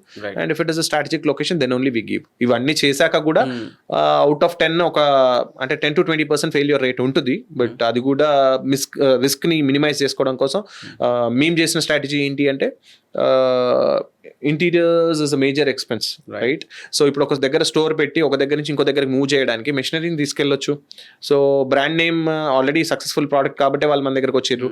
So ఆ బ్రాండ్ ఇక్కడ వర్కౌట్ అవ్వకపోతే ఇంకొకడైనా వర్కౌట్ అవ్వడానికి సెకండ్ ఛాన్స్ వాళ్ళకి స్కోప్ ఉండాలి అంటే ఇక్కడ ఇంటీరియర్స్ మీద పెట్టిన డబ్బులు హ్యూజ్ అమౌంట్ పెడితే ఇంటీరియర్స్ మీద పెట్టింది అసలు ఏమీ రాదు. సో అందుకు interiors as much as possible minimal కాస్ట్లో పెట్టి, సో వేరే కంపెనీస్ లాగా థర్డ్ పార్టీస్కి ఇస్తాయి ఇంటీరియర్స్కి. సో ఇచ్చి వాళ్ళు ఏం చేస్తారు, ఆ థర్డ్ పార్టీ దగ్గర they take some amounts, let's say 5 lakhs అయ్యే దగ్గర 10 lakhs ఇంటీరియర్స్ కాస్ట్ అని చెప్పి కోట్ చేసేసి ఆ 10 లక్షలు తీసుకొని అక్కడి నుంచి ఏజెన్సీస్ దగ్గర నుంచి they take some money. This is usual practice in all the franchises thing. కాకపోతే మేమేం చెప్తామంటే మేము ఒక థీమ్ ఇస్తాం, ఆ థీమ్ ప్రకారంగా మీరు డిజైనింగ్ మేము ఇస్తాం, ఇది ఇంప్లిమెంట్ చేసుకోండి. సో మా వాళ్ళే వచ్చి చేయాలన్నది ఏం లేదు, మీకు ఏమైనా హెల్ప్ కావాలంటే మేము చేస్తామంటాం. సో అక్కడ మేము ఏం చేస్తామంటే it is a pinching thing for us, but still ఎందుకంటే వాళ్ళకి టోటల్ ఇన్వెస్ట్మెంట్ కాస్ట్ అనేది తగ్గుతుంది. తగ్గినప్పుడు వాళ్ళకి బ్రేక్ ఈవెన్ అనేది తొందరగా అవుతుంది. ఇఫ్ దే ఆర్ హ్యాపీ ఇంకొక మల్టిపుల్ కన్వర్షన్స్ అనేవి అవుతాయి. So this is what we usually practice. So ఇప్పుడు ఒక ఫ్రాంచైజీ మోడల్ ఒకటి డిజైన్ చేసిన తర్వాత మీ బిజినెస్కి చెప్పండి అండ్ అలానే వాళ్ళ బిజినెస్ కూడా చెప్పండి. ఒక ఎగ్జాంపుల్, ఓకే, మినిమం ఎంత కాస్ట్ పెట్టాలి ఎవరైతే ఫ్రాంచైజీ తీసుకుంటున్నారో, ఫ్రాంచైజీ ఛార్జ్ అనుకోండి, అది ఎలా క్యాలిక్యులేట్ చేశారు మీ బిజినెస్కి? ఒకవేళ వేరే వాళ్ళు కూడా వాళ్ళు ఫ్రాంచైజీ మోడల్కి వెళ్ళాలంటే వాళ్ళు కూడా ఎలా క్యాలిక్యులేట్ చేసుకోవాలి? ఇనిషియల్లో కొంచెం తక్కువే పెట్టాలి. ఇనిషియల్గా తక్కువ పెడితే ఏమవుతుంది అంటే ఈజీ కన్వర్షన్స్ అవుతాయి. తక్కువ పెట్టిన తర్వాత సక్సెస్ అయ్యి వాళ్ళు కూడా సక్సెస్ఫుల్ అయినారు అనుకోండి, బిజినెస్ ఎక్కడ పెట్టినా వర్కౌట్ అవుతుంది అనుకోండి, డెఫినెట్గా డిమాండ్ ఉన్నట్టే, అప్పుడు పెంచొచ్చు. So how successful you are will define your franchise fee, should define your franchise fee. But ఆ కాస్టింగ్ అంటే మీరు ఇనిషియల్గా ఏదైతే తక్కువ పెట్టాలనేది కూడా ఒకటి క్రైటీరియా ఉంటుంది కదా దానికి. సో అది ఏ విధానంగా క్రైటీరియాని మీరు యూజ్ చేసి డిసైడ్ చేస్తారు అదే స్టార్టింగ్ లో మనం ఇంత ప్రైస్ కి ఇవ్వాలని చెప్పేసి? బేసిక్ గా ఏమవుతుంది అంటే జనరల్ గా ఫ్రాంచైజీ, వాట్ ఇస్ ఫ్రాంచైజీ అనే క్వశ్చన్ తో వస్తే దీన్ని I will get an answer for this. Basic గా ఫ్రాంచైజీకి ఎందుకు వస్తారు? బయట వాళ్ళు there are lot of consultants who are doing this thing also. So ఒక ఫ్రాంచైజీ ఫీ కట్టే బదులు కన్సల్టెంట్ కి డబ్బులు ఇచ్చినా కూడా there are lot of consultants అండి. So they will come, they will guide them, ఒక మెన్యూ డిజైనింగ్ చేస్తాడు, ప్రాపర్ గా స్టోర్ సెట్ చేస్తాడు, వెళ్ళిపోతాడు. కాకపోతే అట్లా కాకుండా మన దగ్గరకు వస్తున్నారు అంటే మన బ్రాండ్ కొంచెం వెయిటేజ్ ఉంది, రైట్? సో దానికి అది ఒక గుడ్ విల్. ఫర్ ఆ గుడ్ విల్ అనేది ఊరికే రాలే, for your effort you are charging that. So ఆ ఎఫర్ట్కి ఎంత ఛార్జ్ చేయొచ్చు, అది మరీ too much of burden on franchisee owner ఉండకుండా ఫ్లెక్సిబుల్గా ఉండేలాగా ఒక నెంబర్ని, ఇర్రెస్పెక్టివ్ ఆఫ్ బిజినెస్, అంటే ఒక డీసెంట్ నెంబర్ని పెట్టుకొని వాళ్ళకు కూడా కంఫర్టబుల్గా ఉండేలాగా పెట్టుకొని స్టార్ట్ చేయాలి. సో వాళ్ళకి it shouldn't be a burden, అరే నేను ఎందుకు పే చేసినా, నేను ఎందుకు ఇంత వీళ్ళకి పే చేయాల్సి వచ్చింది అనేది డే టు డే వాళ్ళకి అది ఒక తలనొప్పి లాగా ఉండకుండా, ఎందుకంటే వాళ్ళకి బిజినెస్ నడుస్తున్నా కూడా అది ఒక హెడేక్ లాగా ఉంటుంది. అరే వీడు నా దగ్గర ఇంత తీసుకున్నాడు, వీడు నా దగ్గర ఇంత తీసుకున్నాడు అని, యూజువల్ హ్యూమన్ నేచర్ అది. సో అలా ఉండకుండా ఉండే ఫిగర్ ఏదైనా ఉంటే తీసుకొని పెట్టుకోవడం better. And when you're having product dependency, ఆ డిపెండెన్సీలో వాట్ హ్యాపెన్స్? సో ఇనిషియల్గా ఫ్రాంచైజీ ఫీ తీసుకోవడం ఒకటే గేమ్ కాదు, నెక్స్ట్ మనకు డే టు డే ఆపరేషన్స్ వాళ్ళకి మనం సపోర్టివ్గా ఉండాలి. ఈ సపోర్టివ్గా ఉండాలి అంటే మనం we have to hire staff. వాళ్ళకి ఒక లెట్స్ సే మీరు డిజైనింగ్ టీమ్ ఉంది, డిజైనర్ని హైర్ చేసుకోవాలి, మేనేజ్మెంట్ టీమ్ని హైర్ చేసుకోవాలి, ఒక అకౌంటెంట్స్ ఉండాలి, ఏరియా మేనేజర్స్ ఉండాలి, there are lot of people depends on business. వీళ్ళందరినీ హైర్ చేసుకొని పెట్టుకోవాలి. ఈ టీమ్ అంతా ఎట్లా మెయింటైన్ చేస్తాం? ఇనిషియల్గా ఫ్రాంచైజీ ఫీ వస్తుంది, ఆ డబ్బు తీసుకుంటాం, మంచిగా తిరుగుతామో తింటామో, ఇక వాళ్ళు ఎవరు ఏం చేయాలో అది ఇన్వెస్ట్మెంట్ చేస్తారో, అవి ఉంచుతారో, ఖరాబ్ చేస్తారో, there are different type of things what people does. కాకపోతే దెన్ అగైన్ వీళ్ళు కంపెనీ ఏ విధమైన సపోర్ట్ ఇస్తుంది? ఇనిషియల్గా ఫ్రాంచైజీ తీసుకొని ఇవ్వడమే కాదు కదా, వాళ్ళని ఎలాంటి సపోర్ట్ ఇస్తుంది? ఇవ్వాలి అంటే ఏం చేయాలి? If there is a dependency you will be having a little bit of margin from which you will be getting money, through which you can operate all these things. వాళ్ళకి ప్రాపర్ సపోర్ట్ ఇవ్వగలుగుతాం. And next వాళ్ళు ప్రాపర్గా operate చేయగలిగితే మీకు royalty వస్తుంది. ఆ royalty is also source which will be useful for building the brand and supporting to the franchisers. బేసిక్గా అందరు ఫ్రాంచైజీ తీసుకునే వాళ్ళు ఏమన్నా ఆలోచిస్తారు అంటే, అమ్మ వీళ్ళకి రాయల్టీ నేను ఎందుకు పే చేయాలి అని. అరే నువ్వు రాయల్టీ పే చేయకపోతే అసలు ఫ్రాంచైజీ ఫీ పే చేయకు, తీసుకోకుండా డబ్బులు తీసుకెళ్ళి ఏదన్నా వేరే వాళ్ళకి ఇచ్చేసి థర్డ్ పార్టీ దగ్గర నువ్వు ట్రైనింగ్ తీసుకొని అవుట్లెట్స్ ఓపెన్ చేయండి. Don't take a franchisee, because initial franchisee తీసుకొని రాయల్టీ తీసుకొని ఏ బ్రాండ్ కూడా సర్వైవ్ కాలేదు మార్కెట్లో, because they cannot support the franchise owners. Complete support throughout day to day operations support చేసే బ్రాండ్స్ అయితేనే మార్కెట్లో సర్వైవ్ అవ్వగలుగుతాం. సో ఇది తీసుకునే వాళ్ళు ఆలోచించాలి, పెట్టే వాళ్ళు కూడా ఇలా ఆలోచించుకొని చేస్తే it would be easy for them is what I feel. Correct. So అదే మీరు ఇందాక ఒక మంచి పాయింట్ రైజ్ చేశారో, ఆ పాయింట్ ఏంటంటే ఒక్కసారి ఆ ఫ్రాంచైజీ ఎవరైతే పర్సన్ తీసుకుంటాడో మన దగ్గర ఆ డబ్బులు అనేది తీసుకున్న తర్వాత వీళ్ళు వేరే వేరే ఫైనాన్షియల్ మేనేజ్మెంట్ లేకుండా ఖర్చులు అనేది పెట్టేస్తారు. వాళ్ళ కాలేజ్ జస్ట్ బ్రాండ్ ఇచ్చేస్తారు. కాల్స్ వస్తే నెలకి ఇంగ్రీడియంట్స్ ఏవైతే ఉంటాయో పర్టికులర్ రన్ చేయడానికి అవి ఇస్తుంటారు అంతే. ఇంకా అది హాల్ హెడేకే ఉంటుంది. ఇంకా అంటే వాళ్ళు ఇంకా ఏదైనా చేసుకొని మార్కెటింగ్ వాళ్ళే, సేల్స్ వాళ్ళే, ఇంకా ప్రతిదీ కూడా కింద మీద పడుకుంటా వాళ్ళ హెడేక్ అని చెప్పేసి వదిలేస్తారనమాట. సో అక్కడ చాలా ఫ్రాంచైజీస్ ఫెయిల్ అయినా నేను కూడా అబ్జర్వ్ చేశారు. సో బట్ మీరు అన్నట్టు ఆ పాయింట్ మీరు అందరూ కూడా గ్రహించాలి. Small and medium business owners what ever amount వస్తుందో దాంట్లోకి మినిమం ఇంత పర్సంటేజ్ అనేది ఒక ఫిక్స్డ్ టీమ్కి పెట్టండి, ఏదైతే ఫ్రాంచైజీస్ వాళ్ళు హ్యాండిల్ చేసేటట్టు. సో ఎందుకంటే ఒక ఫిక్స్డ్ టీమ్ పెట్టకుండా ఈ మధ్యకాలంలో ఏమైపోతుందని అంటే జస్ట్ వన్ టైం అమౌంట్ లాగా తీసేసుకుంటున్నారు. అది వన్ టైమే అయిపోతుంది. తర్వాత ఒక 2-3 months 6 months రన్ చేసిన తర్వాత బ్రాండ్ చేంజ్ చేసేసుకుంటారు. వీళ్ళ ఫ్రాంచైజీ ఏదో పేరుకి ఇచ్చినట్టు అయిపోతుంది. అది చాలా మంచి పాయింట్ అడ్రస్ చేశారు మీరు. సో దాని తర్వాత ఇప్పుడు ఒక ఫ్రాంచైజీస్ ఎలా అయితే స్కేలబుల్ చేయడం కూడా అది ఈజీ కాదు. అయితే మీరు ఈ ఫ్రాంచైజీ మోడల్స్ అనేది క్రియేట్ చేసిన తర్వాత ఆ జర్నీలో అట్లాంటి ఒక బర్నింగ్ ప్రాబ్లం, ఎందుకంటే ఊరికనే అన్ని ఫ్రాంచైజీ సక్సెస్ అయితే అని ఎవరైతే చెప్పినా కూడా అది కరెక్ట్ కాదు. Obviously there will be some kind of failures also. ఆ ఫెయిలియర్స్కి రీజన్స్ ఏంటి కూడా మీరు ఒకసారి అబ్జర్వ్ చేసినారు కదా, అది చెప్పండి. అంటే ఇప్పుడు 85 ఇప్పుడు సక్సెస్ అయితే అని కాదు కదా, దాంట్లోకి దెర్ ఆర్ ఫ్యూ ఫ్రాంచైజీస్ కొన్ని ఫెయిల్ అయ్యి ఉండొచ్చు. అంటే వాళ్ళకి అమౌంట్ బ్రేక్ ఈవెన్ కాకపోయి ఉండొచ్చు. అంటే దానికి రీజన్స్ ఏమేమి అయి ఉండొచ్చు? ఇనిషియల్గా అగైన్ నేను ఇంకొక లైవ్ స్టోరీయే చెప్తా. ఓకే. బేసిక్గా ఒక పర్సన్ అప్రోచ్ అయిన నా దగ్గరికి. యూజువల్లీ నేను ఇన్స్టాగ్రామ్లో రీల్స్ పెడుతూ ఉంటా, కొన్ని మోటివేషన్ టాక్స్ చెప్తూ ఉంటా. దాన్ని బట్టి నన్ను చూసి ఒక person he approached me. Okay. So ఏం చేశాడు అంటే, నా దగ్గర ఒక ప్రోడక్ట్ ఉంది, మంచి డబ్బులు ఉన్నాయి, ఇన్వెస్ట్ చేస్తా అని చెప్పేసి ఇన్వెస్ట్ చేసుకున్నాడు. Okay. He has invested around 3 crores. Okay. ఆ 3 crores అమౌంట్ ఫ్రాంచైజ్ లేదు, ఒక బ్రాండ్ ని బిల్డ్ చేద్దామని. ఓకే. 3 crores ఇన్వెస్ట్ చేసి అవన్నీ పోయినాయి. మొత్తం 3 crores కి 3 crore ఒక 1 year లో లాస్ అయిపోయింది. తర్వాత హీ హ్యాస్ రియలైజ్డ్ అరే ఎక్కడ మిస్టేక్స్ అయినాయి అని చెప్పేసి. బేసిక్గా ఏం మిస్టేక్స్ అవుతాయంటే, ఎవరైనా కూడా బిజినెస్ చేసే ప్రతి ఒక్కరు అది సక్సెస్ అవుతుందనే పెడతాడు డబ్బు. ఎవరికైనా డబ్బులు ఇవి పోవాలి, నేను పెడతా అని ఎవడు పెట్టాడు. నాకు రావాలి, నేను పెడతా, ఇప్పుడు 100 పెడితే నాకు 1000 అవ్వాలి, ఇది 1000 కాకపోయినా 200 అవ్వాలి. ఆ అప్రోచ్తోనే డబ్బు పెడుతూ పోతుంటాడు బిజినెస్లో. సో ఎవరికైనా పాజిటివ్ అప్రోచ్తోనే వస్తారు. So everyone will be having that positive zeal, నేను బిజినెస్ పెడతా సూపర్ డబ్బులు వస్తాయని. కానీ ఎవాల్యుయేషన్ అనేది ప్రాపర్గా లేకపోతే, ఇందాక మనం డిస్కస్ చేసినట్టు brainstorming before execution itself they have to brainstorm what are the challenges. So worst జరిగితే ఏమవుతుంది, దీన్ని నేను హ్యాండిల్ చేయగలుగుతానా లేదా. అండ్ కస్టమర్ యాక్విజిషన్ కాస్ట్, ఇప్పుడున్న ప్రజెంట్ జనరేషన్లో కస్టమర్ యాక్విజిషన్ కాస్ట్ అనేది చాలా ఎక్కువ. ఇప్పుడు బ్రాండ్స్ ఎన్నో కోట్లు, 100,000 కోట్లు ఖర్చు పెడతారు. వాళ్ళకి ఎగ్జాంపుల్ లాగా చెప్పండి. కస్టమర్ యాక్విజిషన్ కాస్ట్ అంటే, let's take an example of, I don't want to mention name again, there are lot of big platforms which are doing online food delivery అనేవి చేస్తున్నాయి. ఓకే. చాలా కంపెనీస్ చేస్తున్నాయి. సో ఈ చేసే క్రమంలో ఒకరిని కంపీట్ చేయడం కోసమా, లేదు అంటే మార్కెట్లో పెనిట్రేట్ అవ్వడం కోసం ఫస్ట్ ఏం చేస్తాయంటే, ఫర్ ఎగ్జాంపుల్ మాదే, నేను 200 రూపీస్ అమ్మే మిల్క్ షేక్ని 9 రూపీస్కి కస్టమర్కి ఆఫర్ చేసిండ్రు. 9 రూపీస్కి కస్టమర్ ఆఫర్ చేసినప్పుడు అంటే వాళ్ళు మాకు ఎంత పే చేస్తారు, మాకు 150 పే చేస్తాడు. 150 మాకు పే చేసి కస్టమర్ నుంచి 9 రూపీసే తీసుకుంటున్నాడు.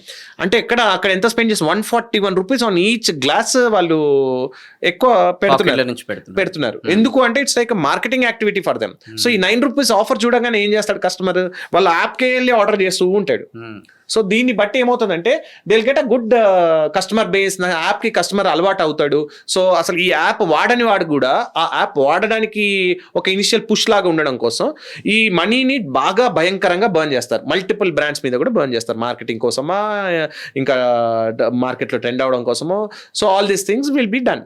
సో ఈ మనీ ఎక్కడి నుంచి వచ్చింది, వాళ్ళకి మైట్ బి ఇన్వెస్టర్స్ పంపించేసిన మనీ కాబట్టి సో ఇట్లా మనకి డిస్కౌంట్స్ కానీ యూజువలీ మన ఫుడ్ ప్లాట్ఫామ్స్ కూడా ఇనిషియల్గా ప్రతి యాప్ ఒక 50% డిస్కౌంట్ ఇచ్చి మార్కెట్లో అలవాటు చేసినాయి. ఆన్లైన్ ఫుడ్ అనేది మనకు అలవాటు లేని ఇండియాలో బేసిక్గా మన హ్యాబిట్ ఏంటి, ఎప్పుడైనా తినాలనిపిస్తే బయట రెస్టారెంట్కి వెళ్ళి మనం ఇన్ పర్సన్ వెళ్ళేవాళ్ళం. అలాంటిది ఇప్పుడు 70% ఆఫ్ ద బిజినెస్ వచ్చేసి ఆన్లైన్ అయింది, 30% ఆఫ్ ద బిజినెస్ వచ్చేసి ఇన్ స్టోర్ అయింది రెస్టారెంట్స్కి. Same thing with other things also, online shopping కూడా. సో ఇదంతా ఎలా జరిగింది, వీళ్ళు ఇనిషియల్గా మనకు మస్తు డబ్బులు మన మీద డిస్కౌంట్స్ అని అవ్వని ఇవ్వని బాగా స్పెండ్ చేసి వాళ్ళు లాసెస్ అవుతున్నా కూడా స్పెండ్ చేసి ఆ కెపబిలిటీ వాళ్ళకు ఉండి క్యాలిక్యులేటెడ్గా రిస్క్ తీసుకొని మనందరినీ దానికి అలవాటు చేసి తర్వాత ఇప్పుడు ఆ డిస్కౌంట్స్ ప్యాటర్న్స్ అనేది తక్కువ చేస్తూ మెల్లిగా బిజినెస్లో ప్రాఫిట్స్ అనేది వాళ్ళకి గెయిన్ చేశారు. ఇప్పుడు చెప్పాలంటే ఇప్పుడు పెద్ద పెద్ద కంపెనీస్ ఇప్పుడు ఉన్నాయి, ఇప్పుడు కూడా అవి చాలా టాప్ బ్రాండ్ అని మనకు తెలుసు, కానీ ఇంటర్నల్ చెప్పాలంటే వాళ్ళు ఇంకా సక్సెస్ఫుల్ కాలేదు. ఎందుకంటే still they are spending money to reach maximum people, అంటే ఆ బ్రాండ్ని వాళ్ళ మైండ్లో అలవాటు చేయడానికి. So this is customer acquisition cost. So ఇప్పుడు ఎవరైనా స్టార్టింగ్ వచ్చినప్పుడు నేను ఎక్కడైనా ఎవరైనా కూడా పెట్టగానే ఇట్లా ఓవర్ నైట్ స్టార్ అవ్వలేరు. It takes time. అట్లా అయిందంటే ఇట్స్ అ మిరాకిల్. అవుతారేమో కొంతమంది, but still it's a miracle. So it takes time. ఎన్ని రోజులు పట్టొచ్చు, వర్స్ట్ ఎన్ని రోజులు పట్టొచ్చు, అన్ని రోజులు నేను సర్వైవ్ అవ్వగలుగుతాను. How much funds do I have, even though product మంచిగా ఉన్నా మంచిగా మెయింటైన్ చేస్తున్నప్పటికీ కూడా కొన్నిసార్లు it takes more time, 6 months 1 year. So at least 1 year వరకు మనం సర్వైవ్ అవ్వగలుగుతామా? కొంతమంది ఏం చేస్తారు, పెట్టగానే 3 months ఆపరేట్ చేస్తారు. 3 months లో అరే నేను 30 లక్షలు పెట్టినా 40 లక్షలు పెట్టినా నాకు నెలకు 3 లక్షలు లాస్ వస్తుంది అంటే పెట్టగానే అయితే ప్రాఫిట్ రాదు కదా. It takes time. మరి అప్పుడు అంత పెట్టకుండా ఉండాల్సింది. సో 1 year వరకు సర్వైవ్ అవ్వగలుగుతామా లేదా చూడాలి. 1 yearలో మనం చేయాలనుకుందంతా చేయాలి. ఎనీ మార్కెటింగ్ స్ట్రాటజీ కానీ ఇంకేదైనా కూడా ప్రోడక్ట్ ఇంప్రూవేషన్స్ కానీ అప్పటికి కూడా వర్కౌట్ కాకపోతే కొన్ని బ్రాండ్స్ కొన్ని ప్రోడక్ట్స్కి it might take 2 or 3 years. ఇప్పుడు మీరు ఇందాక చెప్పారు కదా పెద్ద పెద్ద బ్రాండ్స్ ఉన్నాయి ఇంకా కూడా వాళ్ళు సర్వైవ్ కాలేదని. బట్ వాళ్ళ స్ట్రాటజీ వచ్చేసి 5-6 years down the line strategy పెట్టుకొని ఉంటారు. వాళ్ళకి ఇనఫ్ ఫండ్స్ కూడా ఉంటాయి. కానీ ఇక్కడ మన జనరల్ గా చిన్నగా బ్రాండ్స్ స్టార్ట్ చేసిన వాళ్ళు కానీ చిన్నగా ఏదైనా బిజినెస్ స్టార్ట్ చేసే వాళ్ళకి ఆ అప్రోచ్ ఉండదు. సో పెట్టగానే ఒక 2-3 months తర్వాత ఊరికే డబ్బులు పెడుతుంటే వాళ్ళకి జీల్ అనేది మెల్లిమెల్లిగా డే బై డే తగ్గిపోతుంటది. అమ్మ ఎందుకు పెట్టిన రా బాబు అనిపిస్తుంది. తర్వాత ఒక 6 నెలల్లో ఊపు ఉత్సాహం పోతుంది, బిజినెస్ అటకెక్కిచ్చేస్తాడు, కథం గాన్ కొలాప్స్, డబ్బు అంతా పోతుంది. సో ఆ ప్రాపర్ గా బిఫోర్ ఎగ్జిక్యూషన్ ఇట్ సెల్ఫ్ ఏమేం ఛాలెంజెస్ వస్తాయి, ఆ ఛాలెంజెస్ ఓవర్కమ్ అవ్వాలంటే ఎన్ని డేస్ పడుతుంది, మనం అట్లీస్ట్ ఇంకొక 6 months to 1 year మనం సర్వైవ్ అవ్వగలుగుతామా, లాస్ వచ్చినా కూడా వచ్చి మెల్లిగా ఏమేమి మార్కెటింగ్ స్ట్రాటజీస్ చేయాలి అనేది ప్రాపర్గా చూసి దానికి ప్రిపేర్డ్గా ఉండి బ్రెయిన్ స్టార్మ్ అయ్యి బిజినెస్ స్టార్ట్ చేస్తేనే బెటర్ అని నేను అనుకుంటా. Before execution it self brain storming is much needed. Right, super. అలానే ఇప్పుడు ఛాలెంజెస్ ప్రతి స్టేజ్లో డిఫరెంట్గా మారుతాయి మీకు, ఎలా అయితే స్కేలబుల్గా వెళ్తుంటాయి. సో మీకు 0 to 10 ఫ్రాంచైజ్ ఇచ్చినప్పుడు ఒక level of set of problems ఉన్నాయి. అగైన్ ఇప్పుడు 10 to 50 వెళ్ళినప్పుడు ఒక సెట్ ఆఫ్ ప్రాబ్లమ్స్. ఇప్పుడు 10 to 80 ఆల్మోస్ట్ 85లో ఉన్నారు ఇప్పుడు. సో 50 to 100 ఉన్నప్పుడు ఒక సెట్ ఆఫ్ ప్రాబ్లమ్స్ ఉంటాయి. మోర్ దెన్ 100 ఉన్నప్పుడు ఇంకో సెట్ ఆఫ్ ప్రాబ్లమ్స్ ఉంటాయి. సో ఈ సెట్ ఆఫ్ ప్రాబ్లమ్స్ అసలు మీకు ఎలా వస్తాయి అని చెప్తే వాళ్ళకు కూడా మెంటల్గా ముందే ప్రిపేర్ అయి ఉంటారు. ఏ స్టేజ్లో ఎలాంటి సెట్ ఆఫ్ ప్రాబ్లమ్స్ వస్తాయి? డెఫినెట్గా గ్రో అవుతున్నప్పుడు కూడా ఎట్లయితే గ్రోత్ ఉంటుందో ప్రాబ్లమ్స్ కూడా అలానే ఉంటాయి. సో బేసిక్గా ఇన్ఫ్లో ఎప్పుడైతే ఎక్కువ ఉంటుందో సో అప్పుడు మనకి ఎలాంటి పెద్ద ప్రాబ్లం కూడా పెద్ద ప్రాబ్లం లాగా ఉండదు. ఎందుకు ఉండదు అంటే డబ్బు వస్తుంటది, ఏదైనా ప్రాబ్లం వచ్చింది, దానికి ఆల్టర్నేటివ్ సొల్యూషన్ కి will spend and get it rectified. So that is how we usually handle. For example నా లైఫ్ లో చూస్తే covid is the biggest problem. 2020లో ఎప్పుడైతే కోవిడ్ వచ్చిందో నాది ఆ టైంలో వి టచ్డ్ 100 outlets అండి. So before covid we use to have 2 outlets in US, 1 in Dubai, and our approach was global expansion. Multiple countries నుంచి ఫ్రాంచైజ్ ఎంక్వైరీస్ ఉండేవి. So మస్త్ అవుట్లెట్స్ ఓపెన్ చేయాలి, ఇట్లానే అప్రోచ్లో ఉండేవాళ్ళం. కోవిడ్ అన్నింటినీ కొలాప్స్ చేసింది. సో తర్వాత మాకు మెంటల్ ప్రెషర్ బాగా, అంటే pressure in the sense outlets నడవకపోతే what can we do, lockdown అంటారు, ప్రోడక్ట్ సరిగ్గా, అండ్ అది that our product is a cold beverage. అరే ఆ టైంలో అసలు తాగరా అనే question mark. So all these are a big challenges, all these are a big headaches. So ఆ టైంలో ఏమైంది, లాట్ ఆఫ్ శాలరీస్ ఇస్తూ వచ్చాను. శాలరీస్ ఏ డే కూడా శాలరీస్ ఆపలేదు. ఆ టైంలో మాకు వచ్చిన బిగ్గెస్ట్ హర్డల్ ఏంటి అంటే కొత్తగా వచ్చిన బ్రాండ్స్ ఏం చేశాయి, వీళ్ళని మా staff, I use to have good team those days. ఇప్పుడు ఉన్నారు. సో ఆ టైంలో ఉన్న టీంలో ఒక ఇద్దరిని మెయిన్ కోర్ టీంలో వాళ్ళకి they offered a huge salary and they pulled. Okay. So ఆ టైంలో ఐ హ్యావ్ టు, నేను ఆ శాలరీనన్నా మ్యాచ్ చేయగలగాలి, వాళ్ళని రిటైన్ చేసుకోవాలి అనుకుంటే, లేదంటే I have to let them go. Correct. Because that was a tough time. Giving salaries itself is tough. How can I increase salaries? So అట్లా అని చెప్పి నేను వాళ్ళ గ్రోత్ ఆపలేను కదా. So I said okay, it's up to you, can go. So తర్వాత all this ఇలాంటివి చాలా ఉంటాయి. Day to day. అదే అండి, అంటే యుద్ధానికి వెళ్తే ఆయుధాలు వాటంతట అవే పుట్టుకొస్తాయి అనేది సినిమా డైలాగ్ ఉంది కదా. సో మనం ఏదో ఒకటి చేయాలన్న తపన మనకు ఉన్నప్పుడు ఆటోమేటిక్గా టీమ్ బిల్డ్ అవుతూ ఉంటుంది. సో ఇంకా కొత్త వాళ్ళని తెచ్చుకున్నాము, వాళ్ళు ఎగ్జిస్టింగ్ టీమ్ని మోటివేట్ చేసుకున్నాము. లేదు, this are the tough time, but I'm not going to push you into more tougher situations. So whatever you are getting, I'm trying to give. That is point one. నేను మా staff తో handle చేసుకున్న విధానం. Let's grow. This is a tough situation, but definitely we have to come back. We have to fight back with this particular situation and we have to be successful. అనే టీమ్ని motivate చేసుకున్నాను. Next ఇంకోటి ఏంటి, మాకు వెండర్స్కి మాకు supply చేసేవాళ్ళు, మేము వేరే వాళ్ళ దగ్గర తీసుకొని మా స్టోర్స్కి సప్లై చేసేవాళ్ళు. ఈ సప్లై జరిగే టైంలో యూజువల్లీ క్రెడిట్స్ అనేవి జరిగాయి. ఈ పాయింట్ చాలా మందికి ఇదే ప్రాబ్లమ్. చాలా బిజినెసెస్, చాలా స్మాల్ స్కేల్ బిజినెసెస్ కూడా మస్తు మంది ఫేస్ చేసి ఉంటారు ఆ టైంలో. Because usually that is practice. క్రెడిట్లో తెచ్చుకుంటాము, మనం సేల్ చేస్తాము, డబ్బు వచ్చాక వాళ్ళకి పే చేస్తాము, ప్రాఫిట్స్ కొంచెం మనము అడ్జస్ట్ చేసుకొని, that is how the usual practices. Covid time వచ్చేసరికి పేమెంట్స్ అని ఫ్రాంచైజ్ ఓనర్స్ మీద పుష్, అసలు అవుట్లెట్లు ఓపెన్ అయితే అవ్వవో తెలీదు, అందరు భయపడుతున్నారు, ఇంకా వదిలేద్దామా అనే దగ్గరికి వెళ్ళిపోయారు. ఎందుకంటే జస్ట్ ఒక అవుట్లెటే వాళ్ళకి. మాకు యాజ్ అ బ్రాండ్ అట్లా ఒకటి పోతే it's going to impact hour brand కదా. సో అప్పుడు ఏం చేసామంటే వెండర్స్కి చెప్పాం, మీ పేమెంట్ ఎక్కడికి పోదు, I will pay back the money. So and next franchise owners చెప్పాం, మీ ప్రీవియస్ డ్యూస్ ₹1 కట్టకండి. సో ఇప్పుడు ప్రజెంట్ స్టోర్స్ ఓపెన్ చేసుకోండి, క్యాష్ అండ్ క్యారీలో స్టోర్స్ని ఆపరేట్ చేయండి అని చెప్పి వాళ్ళతో స్టోర్స్ ఓపెన్ చేయించాం.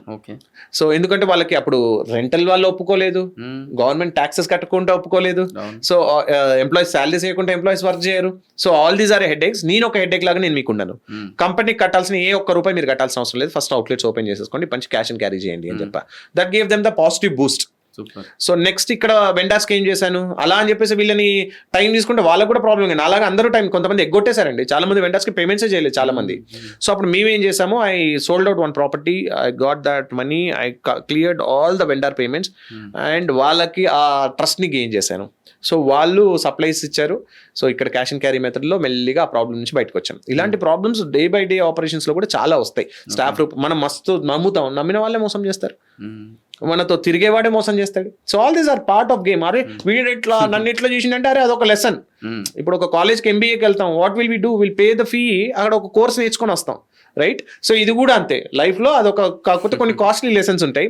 డిప్రెషన్లకు కానీ బాధలకు కానీ పోకుండా అదొక ఛాలెంజ్ లాగా తీసుకొని ఆ మిస్టేక్ని ఇంకోసారి రిపీట్ చేయకుండా క్యాలిక్యులేటెడ్ ఎవాల్యుయేషన్ చేసుకొని ప్రాపర్గా క్యాలిక్యులేటెడ్ రిస్క్ తీసుకొని లైఫ్ని ముందుకు సాగిస్తే it will be a fruitful beautiful life. అలా అని చెప్పి ప్రతి ప్రాబ్లం వచ్చింది, మా ఫ్రెండ్ ఒక అతను డిస్కస్ చేస్తుండే, he has a problem. So ఆ ప్రాబ్లం వచ్చింది, మరి ఎట్లా ఈ ప్రాబ్లమ్ని హౌ షుడ్ ఐ ఓవర్కమ్ అన్నాడు. ఓవర్కమ్ ఏంటి అంటే, I have a property sale చేస్తా, ఒకసారి ఇట్స్ ఫైన్, నెక్స్ట్ మళ్ళీ he got one more problem, ఇంకో ప్రాపర్టీ సేల్. అరే నీకు తర్వాత ప్రాబ్లమ్స్ అనేది లైఫ్లో పోవు, ఉంటాయి. అట్లా అని చెప్పి ఊరికి ఒకటి పోయింది అనుకో, లాస్ట్కి ఏం మిగలదు. సో అసలు అమ్మకుండా నేను ఎలా బయటకు రావాలి, how should I clear this అనేది మనకు ఆ మైండ్ సెట్తో మనం వెళ్ళాలి, is what I said. So that help him out. Even I him every one when ever problems comes, easy thing is ఎందుకు ఈ ప్రాబ్లం నాకు, let's get it of it అనుకుంటారు. అట్లా కాదు, అంటే ఇంకా బెటర్గా ఏం చేయొచ్చు, ఇంకా కొంచెం కష్టపడి దీన్ని ఏమైనా రెక్టిఫై చేసుకోవచ్చు అనే అప్రోచ్లో వెళ్ళాలి. That might be pressureful, that might be torture. Friends కూడా అరే వీడేంది ఇట్లా కొంచెం అట్లా అయిపోయిండు, ఇంతకుముందు అట్లా ఉంటుండే ఇట్లా ఉంటుండే, ఫ్యామిలీ మెంబర్స్ కూడా అంటారు. All these are common. మళ్ళీ మనం సక్సెస్ అయిన తర్వాత అందరూ మనకు ఎవరైతే మనం తిట్టినో వాళ్ళందరూ మళ్ళీ చప్పట్లు కొట్టి అరే సూపర్ అని అంటారు. సో ఎప్పుడు go with a positive attitude, మిమ్మల్ని మీరు నమ్ముకొని ప్రాపర్గా ఉంటే డెఫినెట్గా సక్సెస్ఫుల్ అవ్వచ్చు, is what I completely believe in. Great. So ఇప్పుడు ఈ మధ్యకాలంలో ఎవరైతే స్టార్టప్స్ స్టార్ట్ చేస్తుంటారో, సో వాళ్ళకి చాలా మటుకు ముందే బ్రెయిన్ వాష్ ఇట్లా చాలా చేసింది ఏంటంటే, అరే మీరు స్టార్టప్ కాబట్టి మీరు మినిమం 15 hours ఏవో వర్క్ చేయాలంతే, ఎందుకంటే మీరు స్టార్టప్ ఇప్పుడు, అందుకోసమే మీరు సక్సెస్ఫుల్ అవుతారు ఫ్యూచర్లో అని ఇట్లా చాలా చెప్తుంటారు. అంటే మినిమం ఇన్ని అవర్స్ వర్క్ చేయాలి స్టార్టింగ్ స్టేజెస్ అని. సో మీరు స్టార్టింగ్ స్టేజెస్లో what was your working style, how many hours use to work, and ఇప్పుడు what is your working style, how many hours you will work? నేను యూజువలీ 19 to 20 hours వర్క్ చేసేదండి starting డేస్లో. Okay. Work అంటే నాకు అప్పుడు ఏముండేదంటే for example నేను Habsiguda Johnson grammar స్కూల్లో చదువుకున్నాను. మేము ఉండేది హబ్సిగూడలో. సో నాకు ఇక్కడ అప్పుడు బిజినెస్ పెట్టాలి అంటే జూబ్లీ హిల్స్, బంజారా హిల్స్ ఏరియాలో పెడితేనే నడుస్తామో. ఆ ఏరియాలో ఫస్ట్ అంటే ఇక్కడ స్పెండింగ్ పొటెన్షియల్ ఎక్కువ అని, ఇప్పుడు త్రూ అవుట్ హైదరాబాద్ ఎక్కడైనా పెడుతుంటారు. సో దోస్ డేస్ ఇలా ఉండేది మైండ్ సెట్. సరే నాకు ఇక్కడ ఎవరైనా తెలుసా, నాకు ఇక్కడ ఎవరో తెలియదు, మా బావ ఒక్కడే తెలుసు. బట్ ఎట్లా అని చెప్పేసి రోజు ఏం చేసేది, మంచిగా ఫ్రెష్ అప్ అయ్యి వచ్చేది, మార్కెట్ని రీసెర్చ్ చేసేది. అసలు కెఫేస్ ఎట్లున్నాయి, అసలు ఏం నడుస్తున్నాయి, అసలు వాట్ ఈస్ హ్యాపెనింగ్ హియర్. అట్లా మెల్లిగా కొత్త వాళ్ళతో మాట్లాడడం, సో వాళ్ళతో పరిచయాలు పెంచుకోవడం. సో లాస్ట్కి ఎక్కడైతే నాకు ఎవరు తెలియదు అనుకున్నాను, I have a very good network here. So అట్లా నెట్వర్క్ని బిల్డ్ చేసుకునేవాడిని. సో అందరూ నాతో పాటు అప్పుడప్పుడు మా కజిన్స్లో లేదంటే మా ఫ్రెండ్స్లో తీసుకొని వచ్చేవాడిని నాతో పాటు. వాళ్ళు అలారే ఎందుకు కొత్త కొత్త వాళ్ళతో ఎందుకు మాట్లాడుతున్నావు, what are you getting out of it అంటే, దాని రిజల్ట్ అంటే నా విజువలైజేషన్ ఏంటి, నేను ఒకసారి మాట్లాడతా, ఇంకోసారి వెళ్ళినప్పుడు they definitely will get a connect with them. So వాళ్ళకి నాకు తోచిన సజెషన్స్ ఇస్తా. So then definitely that bonding will be established. So networking is network is more than net worth. So that is what people usually say, that is true. So proper network ఏర్పరచుకున్నా, దాని through నాకు confidence build అయింది, వాళ్ళ through నాకు కొన్ని suggestions వచ్చినాయి. So and next ఇంకోటి, when I'm coming to before coming to India, నేను లండన్లో ఉన్నప్పుడు I hardly use to sleep for 4 to 5 hours maximum. ఎందుకంటే నాకు ఆ లాస్ట్ 6 months ఏంటి అంటే, నేను ఎంత కష్టపడితే నాకు అంత మనీ వస్తుంది, ఆ money would be helpful for starting my business year అని ఆలోచించేది. అట్లా అని చెప్పి ఇక్కడ ఏం లేదా అంటే, we are recently enough, we are good settled family only. మా అన్న అక్కడన్నాడు, we use to have good properties year, మా పేరెంట్స్ కూడా good well settled. So but still నాకు నేనేమనుకునేది అంటే, నేను ఇక్కడ కష్టపడేది 6 నెలలు, ఎంత పడితే అంత కష్టపడితే డబ్బులు వస్తాయి, డబ్బులు తీసుకెళ్ళి అక్కడ పెడదాం. సో పెట్టినప్పుడు ఇవి పోయినా కూడా పెద్ద ప్రాబ్లం అనిపించదు. ఇప్పుడు ఇంట్లో వాళ్ళని తీసుకెళ్ళి ఇంట్లో వాళ్ళ దగ్గర నుంచి డబ్బులు తీసుకుని అవి పెట్టి అవి పోతే వాళ్ళని, నాకు ఎప్పుడు ఒక భయం ఉండేదండి, మా పేరెంట్స్ దగ్గర కానీ మా ఫ్యామిలీ దగ్గర నా మీద ఉన్న కాన్ఫిడెన్స్ నేను లూజ్ చేసుకోకూడదు, వాళ్ళకి ఏదైతే నా మీద ఏదైతే కాన్ఫిడెన్స్ ఉందో నేను దాన్ని ఎప్పుడు క్యారీ చేయాలి అనే దాంట్లోనే ఉండేవాడిని. సో ఆ భయానికి అక్కడ ఎక్కువ వర్క్ చేసి ఆ అమౌంట్ ఏదైతే సంపాదించుకున్నా ఆ డబ్బుతోనే తీసుకొచ్చి ఇక్కడ బిజినెస్ స్టార్ట్ చేసుకున్నా. సో ప్రతి ఒక్కరు అనుకుంటారు, నాకెందుకురా బాబు ఇంత కష్టపడుతున్నాడు, వాళ్ళ పేరెంట్స్ ఉన్నారు, వాళ్ళ ఫ్యామిలీ మెంబర్స్ ఉన్నారు, వాడికి అంత ఆస్తుంది కాబట్టి వాడు డబ్బులు పెట్టిండు, ఫుల్ సక్సెస్ అయ్యిండు అనుకుంటాడు. కానీ ఇంకొకటి, మీ లైఫ్ స్టోరీయే తీసుకుందాం. మీరు చెప్తే మీ లైఫ్ స్టోరీ ఎక్కడి నుంచో మంచిగా వెల్ సెటిల్డ్ లైఫ్ స్టైల్ నుంచి, ఒక మంచి స్కూలింగ్ నుంచి, అంటే మిస్టేక్ కూడా అనలేము, అది అడాప్షన్ ఆఫ్ న్యూ ట్రెండ్ ని చేయకపోవడం వల్ల మైట్ బి, అంటే లక్ కూడా ఫేవర్ చేయాలండి. మనం ఎంత 99% హార్డ్ వర్క్, 1% లక్ ఫేవర్ చేయకపోతే గాడ్. ఆ లక్ అంటే ఏంటి అంటే, taking good decisions, right decisions in right time is luck, is what I feel. So అలాంటి స్టేజ్ నుంచి ఫ్రమ్ నథింగ్ ఇవాళ మీరు ఈ పొజిషన్కి వచ్చారు. మీలాగా చాలా మంది అవ్వాలనుకుంటారు, ఎన్నో కోట్లు డబ్బులు ఖర్చు పెట్టినా కూడా ఆ పొజిషన్ రాదు. So hard work is definitely plays a major role. So when you keep on trying, then definitely success will be in your path, is what I feel. ఈ రోజు అంటే మీ వర్క్ షెడ్యూల్ ప్యాటర్న్ ఎప్పుడు day ఎలా start అవుతుంది, and how you plan your works, and how you balance your work life? నా day usually బేసిక్గా నేను I want to spend time with my kid. నాకు ఇప్పుడు రీసెంట్గా ఒక పాప పుట్టింది, బట్ నా సన్తో నేను ఎక్కువ టైం స్పెండ్ చేస్తాను. సో ఏం చేస్తాను అంటే, మార్నింగ్ 7:30కి వాడికి స్కూల్ దగ్గర డ్రాప్ చేయాలి, and most probably I try to go drop him, because నాకు ఒక హాఫ్ అన్ అవర్ టైం వాటితో స్పెండ్ చేయడానికి కుదురుతుంది. సో వాడిని డ్రాప్ చేస్తాను. కుదిరితే ఏంటి, ఇంకా నన్ను నేను ఎట్లా మోటివేట్ చేసుకుంటా, ఇప్పుడు నేను 7:30కి వాడిని డ్రాప్ చేసి ఒక హాఫ్ అన్ అవర్ అంటే వెళ్ళేసరికి 8 అవుతుంది, మళ్ళీ నేను ఇంటికి వచ్చేసరికి 8:30, 8:45 అవుతుంది, మళ్ళీ నేను ఫ్రెష్ అప్ అయ్యి ఇంటి నుంచి బయటకు వెళ్ళేసరికి ఇట్స్ టేకింగ్ అరౌండ్ 10:30, 11 o'clock అవుతుంది.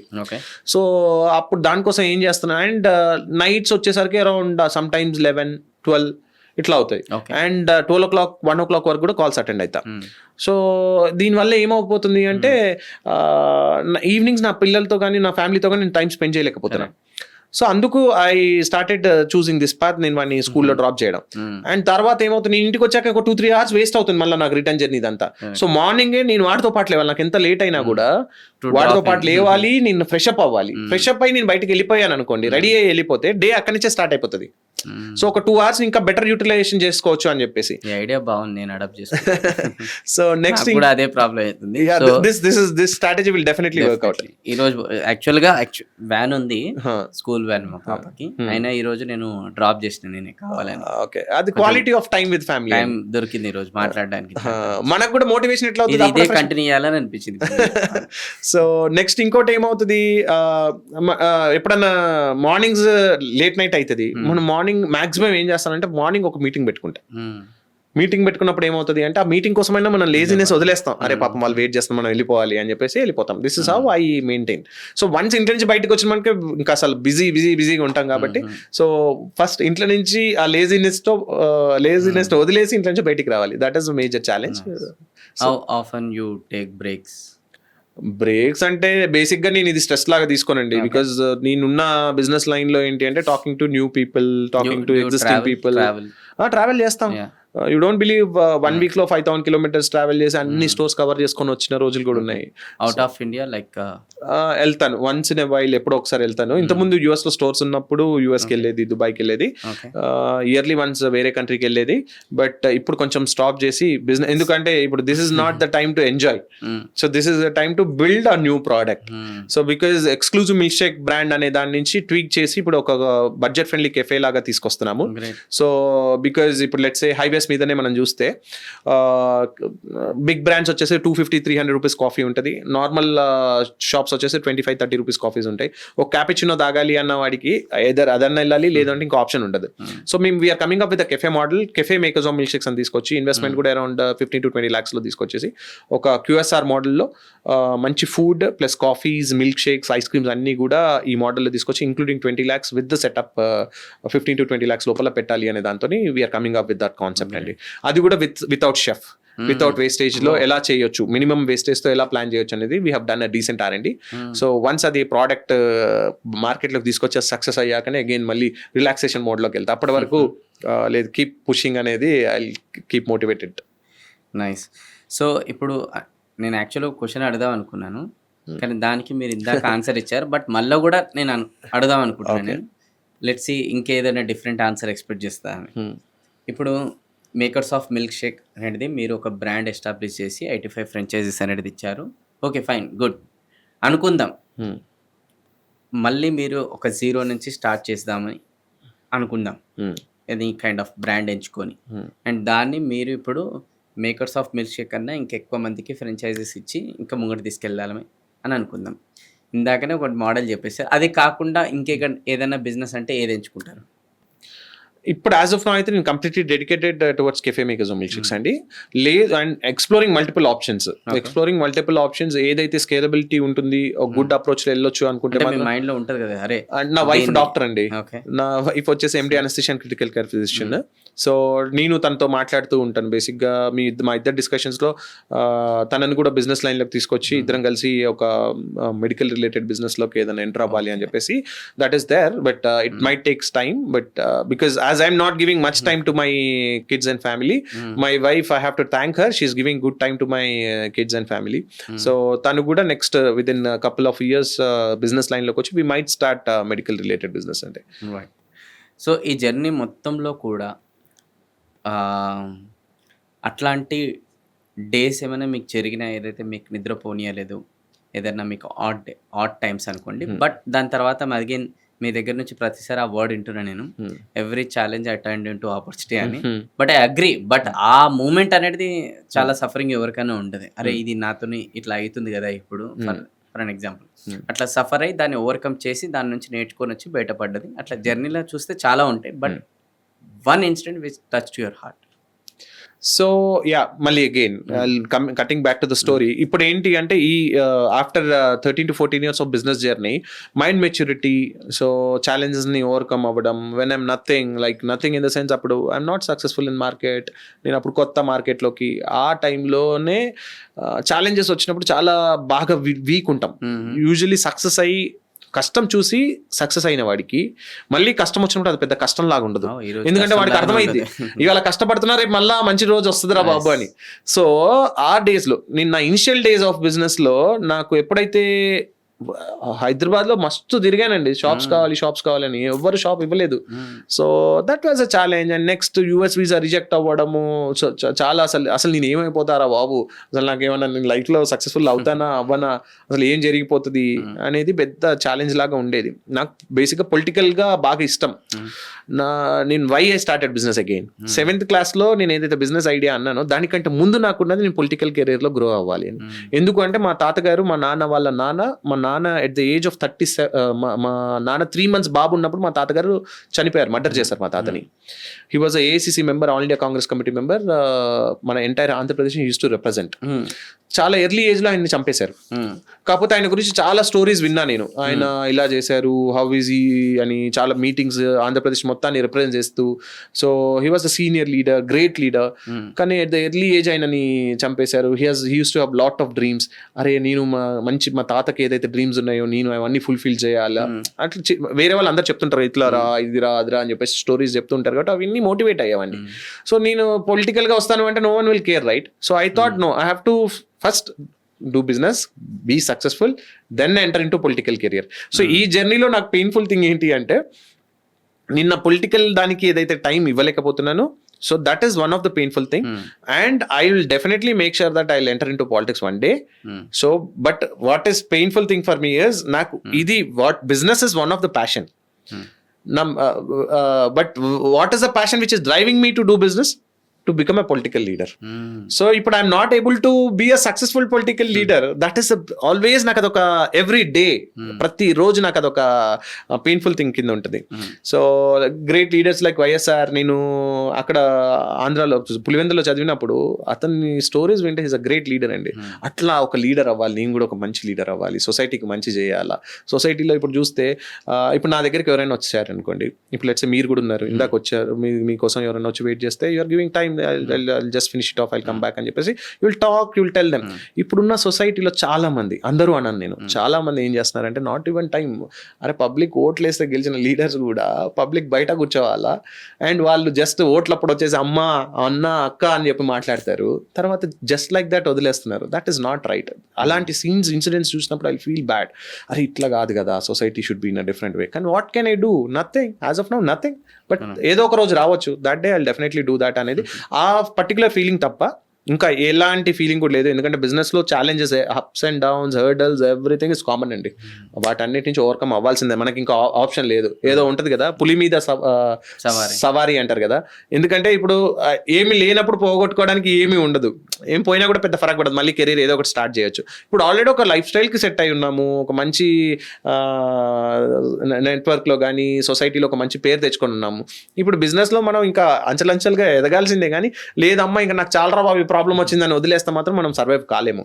So every day is a challenging day in a business for growth, and this is the thing which is pinching for me. But definitely some day I think I'll overcome that particular thing also, and I'll be successful in that particular aspect. Great. So అలానే ఇప్పుడు business owners ఎవరైతే ఉంటారో వాళ్ళు successful business owner కావాలనంటే ఎట్లాంటి mind set అనేది వాళ్ళు adapt చేసుకోవాలి? అదే అండి, whenever they are getting a problem, success వచ్చినప్పుడు ఎంజాయ్ చేస్తా, ప్రాబ్లం వచ్చినప్పుడు అమ్మా ఎట్లా అనుకుంటే కష్టం. It is part of game అనుకుని ముందుగానే ప్రిపేర్ అవ్వాలి. హర్డల్స్ డెఫినెట్గా ఉంటాయి, it is not a smooth road. So వాటిని ఓవర్కమ్ అవుతూ ఛాలెంజింగ్ అంటే ప్రాపర్ క్యాల్కులేటెడ్ రిస్క్ తీసుకొని ముందుకు పోతూ ఉంటే, ఆ యాటిట్యూడ్ మెయింటైన్ చేస్తే మాత్రం that would be better is what I feel. Right. అలానే ఒక సక్సెస్ఫుల్ బిజినెస్ ఎప్పుడే కానీ ఒక సింగిల్ పర్సన్తోని అది సక్సెస్ఫుల్ కాదు, it's all about team work అంటాం కదా మనం. సో ఈ టీమ్ వర్క్ ఇంపార్టెన్స్ గురించి చెప్పండి. అలానే ఒక క్వాలిటీ పీపుల్ని మనం హైర్ చేసేటప్పుడు ఎలాంటి పారామీటర్స్ని మనం కన్సైన్ చేయాలి, అంటే చెక్ చేసుకోవాలి. అండ్ అలానే ఆ టీమ్ని సస్టైన్ చేయడానికి కూడా ఈ మధ్యకాలంలో చాలా ఛాలెంజెస్ ఉన్నాయి. ఎందుకంటే హైరింగ్ ఈరోజు పాయింట్ కాదు, టీమ్ని సస్టైన్ చేయడం అనేది పెద్ద ఛాలెంజ్ అయిపోయింది చాలా మంది బిజినెస్ ఓనర్. సో ఆ టీమ్ మెంబర్స్ని కూడా లాంగ్ టర్మ్లో వరకు ఉండి మనతో పాటు అసోసియేట్ అయ్యి మనలాగా ఆలోచించుకుంటూ వాళ్ళు బెస్ట్ ఇవ్వాలంటే కూడా ఏం చేయాలి? అదే అండి, స్టాఫ్ అనే వాళ్ళు బేసిక్ గా compulsory they are like a face of the company. Owner అనే అతను ప్రతి దగ్గర ప్రతి కస్టమర్ తో మాట్లాడలేడు. సో స్టాఫ్ కి చాలా ఇంపార్టెన్స్ ఉంటుంది ఈ బిజినెస్ గ్రోత్ లో. They play a key role.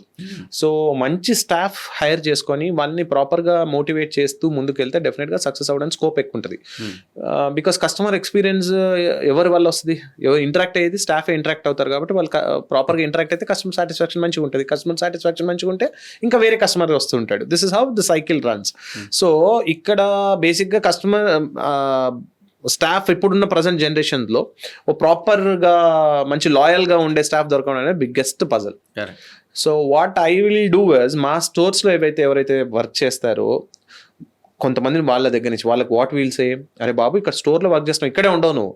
If you're performing well, if you're a good guy, will hire you and take you to the admin team.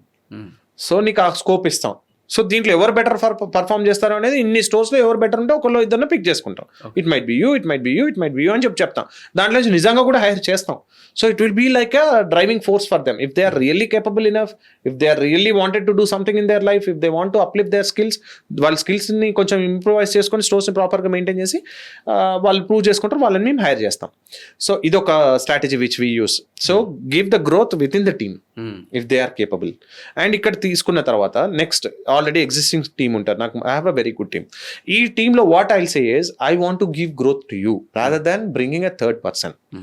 So ఈ growth నేను నీకు ఎప్పుడు ఇవ్వగలుగుతా? నీ స్కిల్ సెట్ ఉన్నంత వరకు నేను శాలరీ ఇవ్వగలుగుతా. సో నువ్వు స్కిల్స్ ఇంకా ఇంప్రూవైజ్ చేసుకున్నావు అనుకో, నేను ఇంకా పెంచుతా. నీ స్కిల్స్ నువ్వు పెంచుకోలేదు, ఇక్కడే ఉంటా ఇట్లనే ఉంటా అంటే నేను అంతకుమించి నేను చేయలేను.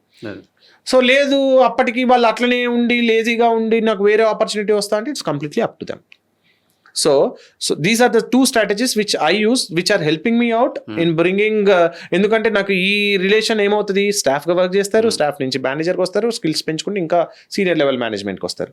లేదు డైరెక్ట్ మేనేజర్కి వచ్చారు, స్కిల్స్ మంచిగా ఇంప్రూవైజ్ చేసుకున్నారు, వాళ్ళని తీసుకెళ్లి వేరే దాంట్లో పెడతాను. You don't believe I have a person who came as a food technologist in our company.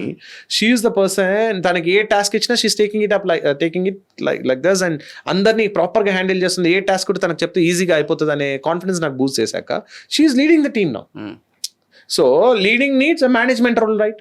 So they should be a MBA person. Usually that is what people's perspective is. So but here she is a food technologist, but she is doing the management job now. And she is balancing both. అలా అని చెప్పి ఇది కాదు, ఇది చేస్తూ అది చేస్తుంది. So తనకి it's my duty to give a growth to her. So this is how we will handle. And if someone is not maintaining, if they are not doing well, I'll talk to them personally. Because ప్రాపర్గా ఎవరికైనా కూడా మంచి జీతం రావాలి, మంచి జీవితం ఉండాలి, మంచి జాబ్ చేయాలి అని ఉంటుంది. చేయలేకపోతున్నారు అనుకోండి, నేను కంప్లైంట్స్ అన్నీ వింటా, వాళ్ళని పిలుస్తా ప్రాపర్గా వాట్ ఈస్ ద ప్రాబ్లం, దీన్ని ఎందుకు, what is making you to do like this, నీకు ఒక ఛాన్స్ ఇస్తా. ఇప్పుడు నువ్వు వర్కౌట్ చేసుకున్నావు అనుకో, నేను నా క్లోజ్ మానిటరింగ్లో ఉంటాను, ఐ హోప్ యుల్ రెక్టిఫై. ఆ ఎనర్జీని వాళ్ళని మోటివేట్ చేసి I make sure that heal get tuned. Because వాడు ఆల్రెడీ మన దగ్గర 1 నెల 2 నెలలో చేసి ఉంటాడు, వాడికి అక్కడ కొంచెం వర్క్ వచ్చి ఉంటుంది.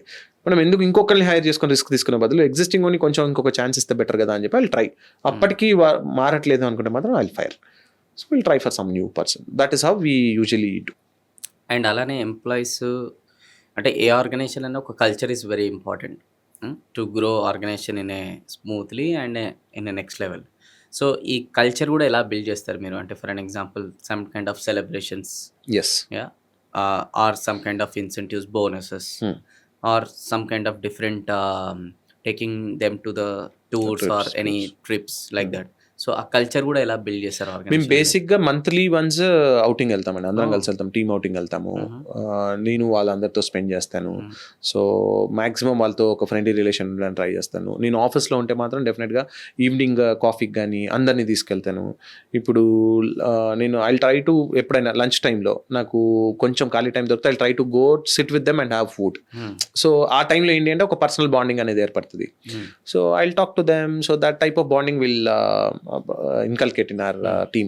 And next within the team లో ఎవరికైనా ఏదైనా ప్రాబ్లం వచ్చింది, I'll try to solve. నా పరిధిలో ఎంత వరకు ఉంటుందో I'll try to solve that particular problem.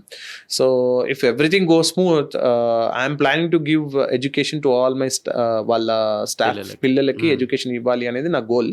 But ఎప్పుడున్న పొజిషన్లో కొంచెం టఫ్, బట్ డెఫినెట్గా I'll do that. సో అలాంటివి చేస్తే డెఫినెట్గా రిటెన్షిప్ ఉంటుంది. ప్రతి ఒక్కరికి ఒక ప్రాబ్లం ఉంటుందండి. So if you can address that problem they will be with you. If they want to leave you, వాళ్ళు బెటర్ ఆపర్చునిటీ వస్తుండాలి. ఆ బెటర్ ఆపర్చునిటీకి మనకు వర్కౌట్ అయ్యి మనం వాళ్ళని ఉంచుకోగలగాలి, వాళ్ళకి స్కిల్స్ సెట్ అయితే. లేదు అనుకుంటే వాళ్ళు మనం ఎప్పుడైతే ఇన్కేపబుల్ అనుకుంటారో అప్పుడే they will try to leave. ఎందుకంటే మనలో గ్రోత్ కనిపించింది అనుకో, they will try to be. So అట్లా మనల్ని నమ్ముకున్న స్టాఫ్ని నువ్వు ఎవరైతే బెస్ట్ అనుకుంటావో వాళ్ళు లీవ్ చేస్తున్నారు అంటే మనం గ్రోత్లో మనతో ఉంటే వాళ్ళకి గ్రోత్ కనపడట్లేదు. సో మనం గ్రో అయితే ఆటోమేటిక్గా వాళ్ళు గ్రో అవుతారు. సో అక్కడ ఏదో ల్యాగ్ అవుతుంది. So we have to improvise. So ఇంకా దాన్ని పాజిటివ్గానే తీసుకొని ఇంకా హార్డ్ వర్క్ చేసి ఇంకా బెటర్మెంట్ చేసుకోవాలి అనేది that is what I see that particular problem in that perspective. Right. So మీరు డైరెక్ట్ ఎంటర్‌ప్రెన్యూర్ అయ్యారా? లేకపోతే before that you have done any kind of intern or job అలా ఏదైనా? చేశాను.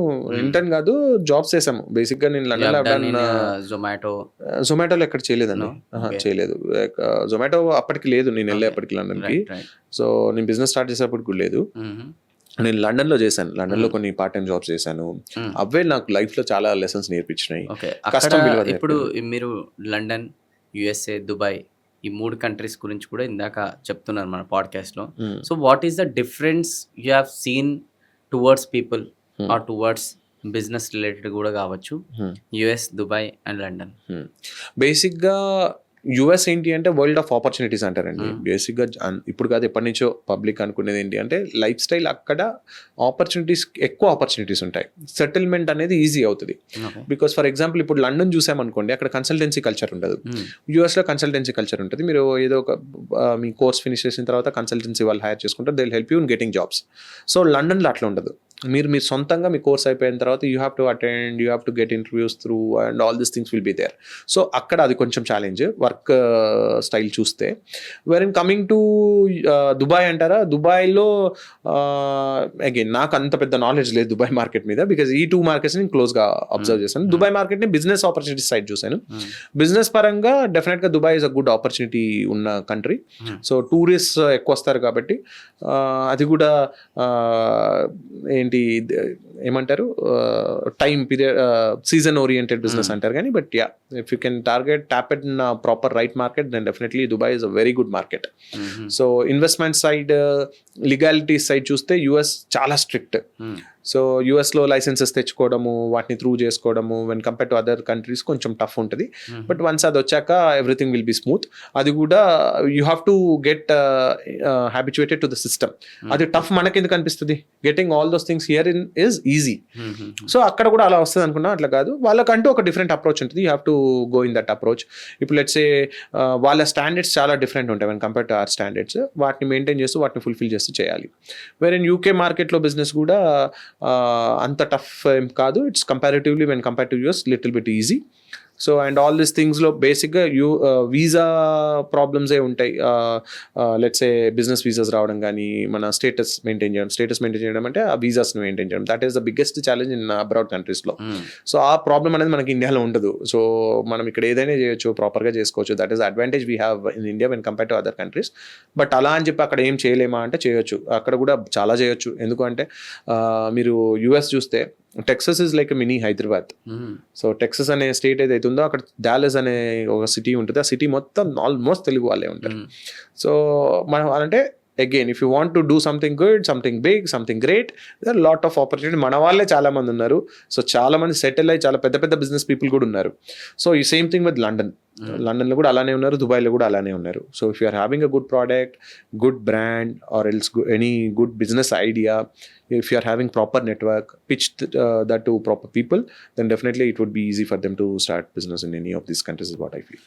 అయితే ఇప్పుడు మన పాడ్కాస్ట్లో మొత్తం బిజినెస్ ఓనర్ మైండ్ సెట్, ఒక small and medium business owners ఎదగాలంటే ఏం చేయాలి, ఇవన్నీ కూడా మాట్లాడినాం. బట్ ఫైనల్గా నేను అడగదలుచుకుంది ఏంటంటే, ఇప్పుడు ఒక బిజినెస్ ఎంత ఎదగాలన్నా కూడా టీం కావాలన్నా, టీం రిలేటెడ్ కూడా మీరు బిజినెస్ ఓనర్స్కి రిలేటెడ్ చెప్పారు. కానీ ఇప్పుడు నేను ఏదైతే అడుగుతున్న క్వశ్చన్ ఇది direct question to the team అనమాట, ఆన్సర్. ఓకే, సో ఒక టీం కూడా ఒక ఆర్గనైజేషన్లో ఎదగాలనంటే వాళ్ళకు కూడా ఎలాంటి మైండ్ సెట్ అనేది ఉండాలి, అండ్ వాళ్ళకు కూడా ఎలాంటి క్వాలిటీస్ అనేది ఉండాలి. ఎందుకంటే కొంతమంది వస్తారు, ఓన్లీ జీతం అనేది తీసుకుంటారు, నా పని ఇంతే, నేను ఇంతవరకే వేసుకుంటా అని చెప్పేసి ఒక బార్డర్ తీసుకొని అందులోనే కూర్చుంటారు కంఫర్ట్ జోన్. ఇంకొంతమంది ఉంటారు ఇనిషియేటివ్ అనేది తీసుకొని ముందరికి వాళ్ళు స్టెప్ బై స్టెప్ ఎదుగుతూనే ఉంటారు అనమాట. సో అందుకోసమే ఎలాంటి మైండ్ సెట్ ఉంటే, ఎలాంటి క్వాలిటీస్ ఉంటే ఆ పర్టికులర్ టీం కూడా రేపటి రోజున ఆ పర్టికులర్ ఆర్గనైజేషన్లో ఒక గొప్ప స్థానంలో ఉండొచ్చు. బేసిక్గా టీం వాళ్ళు ఆలోచించాల్సింది ఏంటి అంటే, ఏదన్నా ఇప్పుడు ఏదైనా క్వశ్చన్ ఇస్తారు, లేదంటే ఏదైనా వాళ్ళకి టాస్క్ ఇస్తారు. ఆ టాస్క్ని వాళ్ళు చేశాను అయిపోయింది నాది అనుకుంటే, కంపెనీ ఓనర్ మైండ్ సెట్ కూడా అట్లే ఉంటుంది. మనం ఎట్లయితే ఆలోచిస్తామో మనలాగానే మనం ఎంత వర్క్ చేస్తే, మనం ఎంత హార్డ్ వర్క్ చేసి కంపెనీ గ్రోత్ కోసం మనం ఎట్లయితే పడతామో, మన కంపెనీ నేను దీన్ని బిల్డ్ చేయాలి, నేను ఇక్కడ వర్క్ చేస్తున్నా, so I have to give my best అనే అప్రోచ్ వాళ్ళకు ఉండాలి. ఉంటే ఆటోమేటిక్గా company will look in to all this things. No company will see ఎవరైతే ఎక్కువ మంచిగా వర్క్ చేసే వాళ్ళని లేదు వీడు వర్క్ చేసి నాకు వద్దు, నాకు వర్క్ చేయనోడే కావాలని ఏ ఊరు కూడా అనుకోడు. సో ఫస్ట్ పాయింట్ అది. నెక్స్ట్ ఇంకొకటి ఏంటి, ఆ అప్రోచ్ మనకి ఏదైనా టాస్క్ నాకు ఇస్తే ఇర్రెస్పెక్టివ్ ఆఫ్ కంపెనీస్ మారొచ్చేమో. ఒకటే కంపెనీలో మీరు త్రూ అవుట్ ద లైఫ్ ఉంటారంటే చాలా ఫింగర్ టిప్స్ మీద లెక్క పెట్టచ్చు అలాంటి వాళ్ళని. లేదు మూవ్ అవ్వచ్చేమో, కానీ మీరు ఇక్కడ ఏదైతే వర్క్ స్టైల్ నేర్చుకుంటారో that will help you in other organisations to grow. ఇంకొక 2 స్టెప్స్ ఎక్కడానికి స్కోప్ వస్తుంది. దాంతో అదే అప్రోచ్తో మీరు ఉండి నేను ది బెస్ట్ ఇవ్వాలి, నాకు ఏదైతే ఇచ్చిండ్రో, ఇప్పుడు లెట్సే ఒక వర్క్ ఉంది, ఇప్పుడు వెళ్ళి ఆ పని చేసుకొని రా అనాలి. ఆ పని చేసుకొని రా అంటే అక్కడికి వెళ్ళి ఆ పని చేసి ఇక్కడికి రావడం, పని చేసుకొని రా అన్నారు కదా, అక్కడికి వెళ్ళి వాళ్ళు చెప్పేసి రమ్మన్నారు, ఇది చేసేసుకొని వచ్చాను, అక్కడ డూ దిస్ వర్క్ అన్నారు, అయిపోయింది. ఇది కాదు, finish that work, complete execution need to be done. ఫైనల్గా నాకు అక్కడికి వెళ్ళేసి రమ్మన్నారు అంతే కదా అంటే కాదు, అక్కడికి వెళ్ళి ఆ పని ఫినిష్ చేసుకొని, నా పని కాదు కదా అది ఇంకొకరు చూసుకుంటారు కదా అంటే కాదు. ఎక్స్ప్లెనేషన్ ఇవ్వడం ఈజీయే, కానీ అట్లా కాకుండా నేను ది బెస్ట్ ఇవ్వాలి. ఇంకొక 2 minutes ఇంకా ఎక్కువ స్పెండ్ చేస్తే ఇంకా బెటర్గా దీన్ని చేసుకొని రావచ్చు కదా. మళ్ళీ ఇంకొకరు దానికోసం వెళ్ళడం ఎందుకు అవసరం లేదు. ఆర్గనైజేషన్లో నేను వెళ్ళి సార్కి చెప్పుకుంటా, సార్ మీరు వెళ్ళి అది చేసుకుంటామన్నారు, బట్ మళ్ళీ వీళ్ళని పంపించడం ఎందుకు, నేను అక్కడ సార్ట్అవుట్ చేసేసాను, no need of sending him sir, it is done. So అంత మంచి పాజిటివ్ వైబ్ ఇస్తుంది బ్రాండ్ ఓనర్కి కానీ ఎవరికైనా, కంపెనీ ఓనర్స్కి. సో ఆ మైండ్ సెట్ ఇన్కల్కేట్ చేసుకోవాలి. అంతేగాని నాకు ఇచ్చిన పని ఇంతే, నేను ఇంతే చేస్తా, నాకు ఇది చెప్పారు కాబట్టి ఇదే చేస్తా అనుకుంటే మాత్రం మీరు కూడా అక్కడే ఉంటారు, ఇంకెక్కడికి గ్రో కాలేరు. ఎందుకంటే వాళ్ళకి మిమ్మల్ని గ్రోత్ చేయాలనుకున్నా కూడా మీకు విలన్ ఎవరు ఆ స్టోరీలో, వాళ్ళే విలన్. సో వాళ్ళు మంచిగా చేసి ఉంటే డెఫినెట్గా కంపెనీ కూడా గ్రోత్ ఇచ్చేది. సో మీరు ఇప్పుడు 4 చేసే వర్క్ని ఒక ఇద్దరే చేయొచ్చండి. ఆ ఇద్దరు చేస్తే మిగతా ఇద్దరు శాలరీలు అట్లీస్ట్ సగం, లెట్సే ఒక్కొక్కడికి 20,000 వచ్చినా ఇద్దరు శాలరీ 40,000 పోతే ఈ వీళ్ళిద్దరికి ఇంకొక 10,000 ఎక్స్ట్రా అని వస్తుంది కదా. మొత్తం వాళ్ళకి ఇచ్చే శాలరీ ఇవ్వకపోయినా మీకే బెటర్మెంట్ అనేది జరుగుతుంది కదా. Try to prove yourself. మీ మీద డిపెండెన్సీ క్రియేట్ చేసుకోండి. మీరు బాగా హార్డ్ వర్క్ చేయండి. హార్డ్ వర్క్ చేయడం అంటే నాకు ఇంట్లో ప్రాబ్లమ్స్ ఉన్నాయి, నాకు అక్కడ ప్రాబ్లమ్స్ ఉన్నాయి, నేను రోజు బస్ ఎక్కాలి, నేను రోజు ట్రైన్ ఎక్కాలి, నేను ఇన్ని గంటలు వర్క్ చేయాలి, నాకు అదైంది ఇదే, ఇవన్నీ బహానాలు. ప్రతి ఒక్కరికి 100 రీజన్స్ ఉంటాయి, ఎక్స్క్యూజ్ చేసుకోవడానికి చాలా రీజన్స్ ఉంటాయి. చేయడానికి ఒక్క పాజిటివ్ అప్రోచ్ చాలు. నేను చేసి దీన్ని ఎందుకు ఇదే పాజిటివ్గా ఇది అయిపోతుంది కదా అనుకునే అప్రోచ్తో వెళ్తే ఫస్ట్ టఫ్ ఉండొచ్చు. అన్ని నేనే చేయాలా, నేనెందుకు చేయాలి అనుకునే అప్రోచ్ కాకుండా నువ్వు చేస్తే నువ్వు బెస్ట్ అవుతావు, అందరిలో నువ్వు బెస్ట్ ఉంటావు. ఈ అప్రోచ్ చాలా మంది 10లో ఒక్కడికి ఉంటుంది. ఆ ఒక్కడే ది బెస్ట్ ఎంప్లాయ్ అవుతాడు, ఇర్రెస్పెక్ట్ ఆఫ్ ఎడ్యుకేషన్. నేను అంత చదువుకోలే కదా వాళ్ళలాగా నన్ను ఇక్కడే ఉంచుతారు, నేను నాకు ఎడ్యుకేషన్ ఉంటే పైకి వస్తా అనే ఫీలింగ్లో ఉంటారు. అట్లా కాదు, మీరు కనుక హార్డ్ వర్క్ చేసి మీరు ప్రాపర్గా మీ టైంని, ఎఫర్ట్ని అక్కడ ఇవ్వగలిగితే డెఫినెట్గా company will look in to it and company will definitely give you growth. కానీ మీరు ఇంత టైం ఇచ్చి ఇంత ఎఫర్ట్ ఇచ్చి అంత చేసినా కూడా కంపెనీ కనుక మిమ్మల్ని రికగ్నైజ్ చేయకపోతే మాత్రం say bye ciao and go to some other company. So ఇప్పుడు ఆర్టిఫిషియల్ ఇంటెలిజెన్స్ కూడా ఇప్పుడు మధ్యకాలంలో వచ్చి చాలా మార్కెట్ని ఇంకో విధానంగా తీసుకుని వెళ్తుంది నెక్స్ట్ లెవెల్కి, రైట్? సో ఇప్పుడున్న చాలా మటుకు ఎవరైతే టీమ్ రిలేటెడ్ ఉంటారో వీళ్ళు ఈ ఆర్టిఫిషియల్ ఇంటెలిజెన్స్ని అడాప్ట్ చేసుకోవడం, దానిపైన వర్క్ చేయడం, చాట్ జీపీటీ, దాని తర్వాత పర్ప్లెక్సిటీ, ఇట్లా చాలా టూల్స్ ఉన్నాయి. సో ఆ టూల్స్ అన్ని కూడా కొంచెం నేర్చుకొని వాళ్ళ వర్క్ని ఇంకా బెటర్గా చేసుకోవడం, ఇవన్నీ కూడా మైండ్ సెట్ కూడా చాలా important. That is smart work. So ఎందుకంటే ఇప్పుడు మీరు అన్నారు ఇందాక, ఇప్పుడు ఇచ్చిన పనిని ఇంకా బెటర్గా చేసుకుంటూ వెళ్ళాలి అని అంటే ఇప్పుడు లేటెస్ట్ ఉన్న టూల్స్ని కూడా యూజ్ చేసుకొని ఇంకా ఆ టూల్స్ ద్వారా ఆర్గనైజేషన్ని గ్రో చేస్తే ఆర్గనైజేషన్ ఇంకా ఇంకా మన ఆర్గనైజేషన్లో కొత్త టూల్స్ యూజ్ చేసి కూడా ఇంకా గ్రో చేస్తున్నారు, వర్క్ ఎఫిషియన్సీ అనేది ఇంకా బాగా చేస్తున్నారని చెప్పేసి వాళ్ళ పైన ఇంకా మంచి ఒపీనియన్ కూడా క్రియేట్ అయ్యింది, రైట్?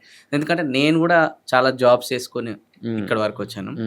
అండ్ నేను ఎక్కడైతే ఒక కంపెనీలో జాబ్ చేస్తే ఫస్ట్ ఎగ్జాంపుల్ 10-6 జాబ్ టైమింగ్స్ అనుకోండి. సో నేను 10-3 వరకు నా పని ఫినిష్ చేసేస్తాను. అసలు చెప్పాలంటే అందరూ ఫినిష్ చేస్తారు. కాకపోతే వాళ్ళ మైండ్లో ఫిక్స్ అవుతారు ఇంత నుంచి ఇంతవరకు చేసుకోవడం కూర్చోవాలి. సో 10-3 ఫినిష్ చేసేసుకోను నేను.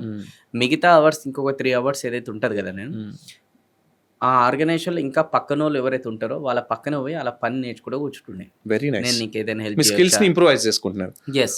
ట్విస్ట్ ఏంటంటే ఆర్గనైజేషన్లో రిసెషన్ వచ్చినప్పుడు ఒక 10 మంది ఎంప్లాయీస్ ఉంటే ఒక 8 మంది ఉంటారు, ఇద్దరిని తీసేస్తారంటే ఇప్పుడు వాళ్ళ వరకు ఎవరు చేయగలుగుతారంటే నేను చేయగలుగుతాను. అలా అవుట్.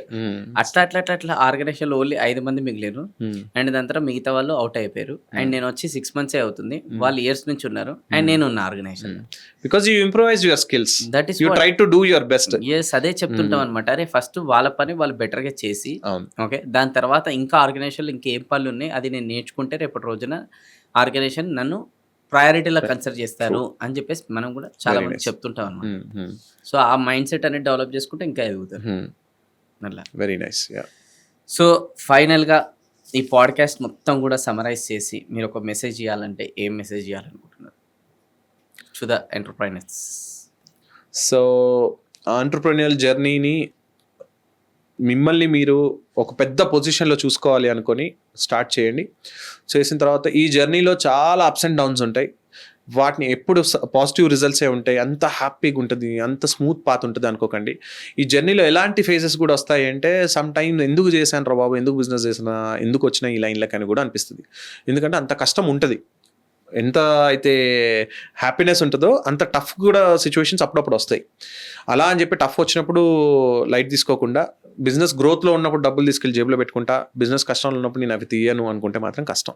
టఫ్ సిచ్యువేషన్ వచ్చినప్పుడు వాటిని ఎట్లా ఓవర్కమ్ అవ్వాలి, రిస్క్ని ఎట్లా మినిమైజ్ చేసుకోవాలి, వాటిని ఎట్లా ఓవర్కమ్ అయ్యి నేను ముందుకు రావాలి అనే అప్రోచ్తో వెళ్ళండి. సో ప్రాబ్లం వచ్చినప్పుడు play it like a game, ఒక గేమ్ లాగా ఆలోచించుకొని ఆ ప్రాబ్లమ్స్ని 101% మీరు ఓవర్కమ్ అవ్వాల్సిందే. Entrepreneurial journey is a super journey. So there is a saying, ఉన్న పాపులేషన్లో hardly 1% of them choose entrepreneurial journey. మిగతా 99% వచ్చేసి జాబ్స్ కానీ ఇవి చూస్ చేసుకుంటారు అని. సో మీరు ఆ 99%లో ఉండాలా, ఈ 1%లో ఉండాలనేది it's up to you. So ఈ 1%లో ఉండడం అనేది అయితే ఈజీ కాదు. మీకు ఈజీ పాత్ ఉంటుంది, ఈజీగానే ఉంటుంది కాబట్టి మేము డబ్బులు బాగా వస్తాయి చేస్తాం అనుకునే అప్రోచ్లో అయితే రాకండి. సో టఫ్ సిచ్యువేషన్స్ ఉంటాయి, బట్ స్టిల్ రిజల్ట్స్ కూడా సూపర్గా అమేజింగ్ ఉంటాయి if you come out of those tough situations. So వీటికి ప్రిపేర్డ్గా ఉండి బిజినెస్ని before execution try to brainstorm yourself, try to question yourself with multiple tough situations. వీటన్నిటి నుంచి నేను ఓవర్కమ్ అవ్వగలుగుతానా, వాట్ ఆర్ మై రిసోర్సెస్, వీటన్నిటిని ప్రాపర్గా ఎవాల్యుయేట్ చేసుకొని తర్వాతనే ఎగ్జిక్యూషన్ సైడ్కి రండి. This is what the message I give. And if you have any doubts or suggestions, feel free to get in touch with me. My Instagram ID is rahul_mom and my phone number is available in all the platforms on our store menus of our website. So, and or else I'll say it to you, it's 9700123404, and do visit to our stores and try our products, suggest our product to your friends, and try to see Venu Kalyan Gari videos, really inspiring journey. Venu Kalyan Gari జర్నీని కూడా ప్రాపర్గా ఒక వీడియోలో పెడుతున్నారు. So ఆ video ఆ జర్నీని మీరు ప్రాపర్గా వింటే it's like a boosting energy for you guys. Hope you guys will enjoy this podcast. Thank you so much for your valuable time once again. Thank you. So whatever key learning points ఉంటాయో కింద కమెంట్లు అనేది మీరు type చేయండి. ఈ podcast ద్వారా entire what are the things we have learn. And అలానే ఎవరైతే entrepreneurs ఉంటారో వాళ్ళకి పాడ్కాస్ట్ షేర్ చేయండి. అలానే మీ టీం కూడా షేర్ చేయండి, సో దట్ ఇందులో టీమ్ రిలేటెడ్ కూడా చాలా పాయింట్స్ డిస్కస్ చేయడం జరిగిందనమాట. సో మళ్ళీ నెక్స్ట్ పాడ్కాస్ట్లో ఇంకొక గెస్ట్తోని నేను ముందరకు వస్తాను. టిల్ దెన్ బాబాయ్, టేక్ కేర్. నేను మీ వేణుకలన్ సైనింగ్ ఆఫ్. జై హింద్.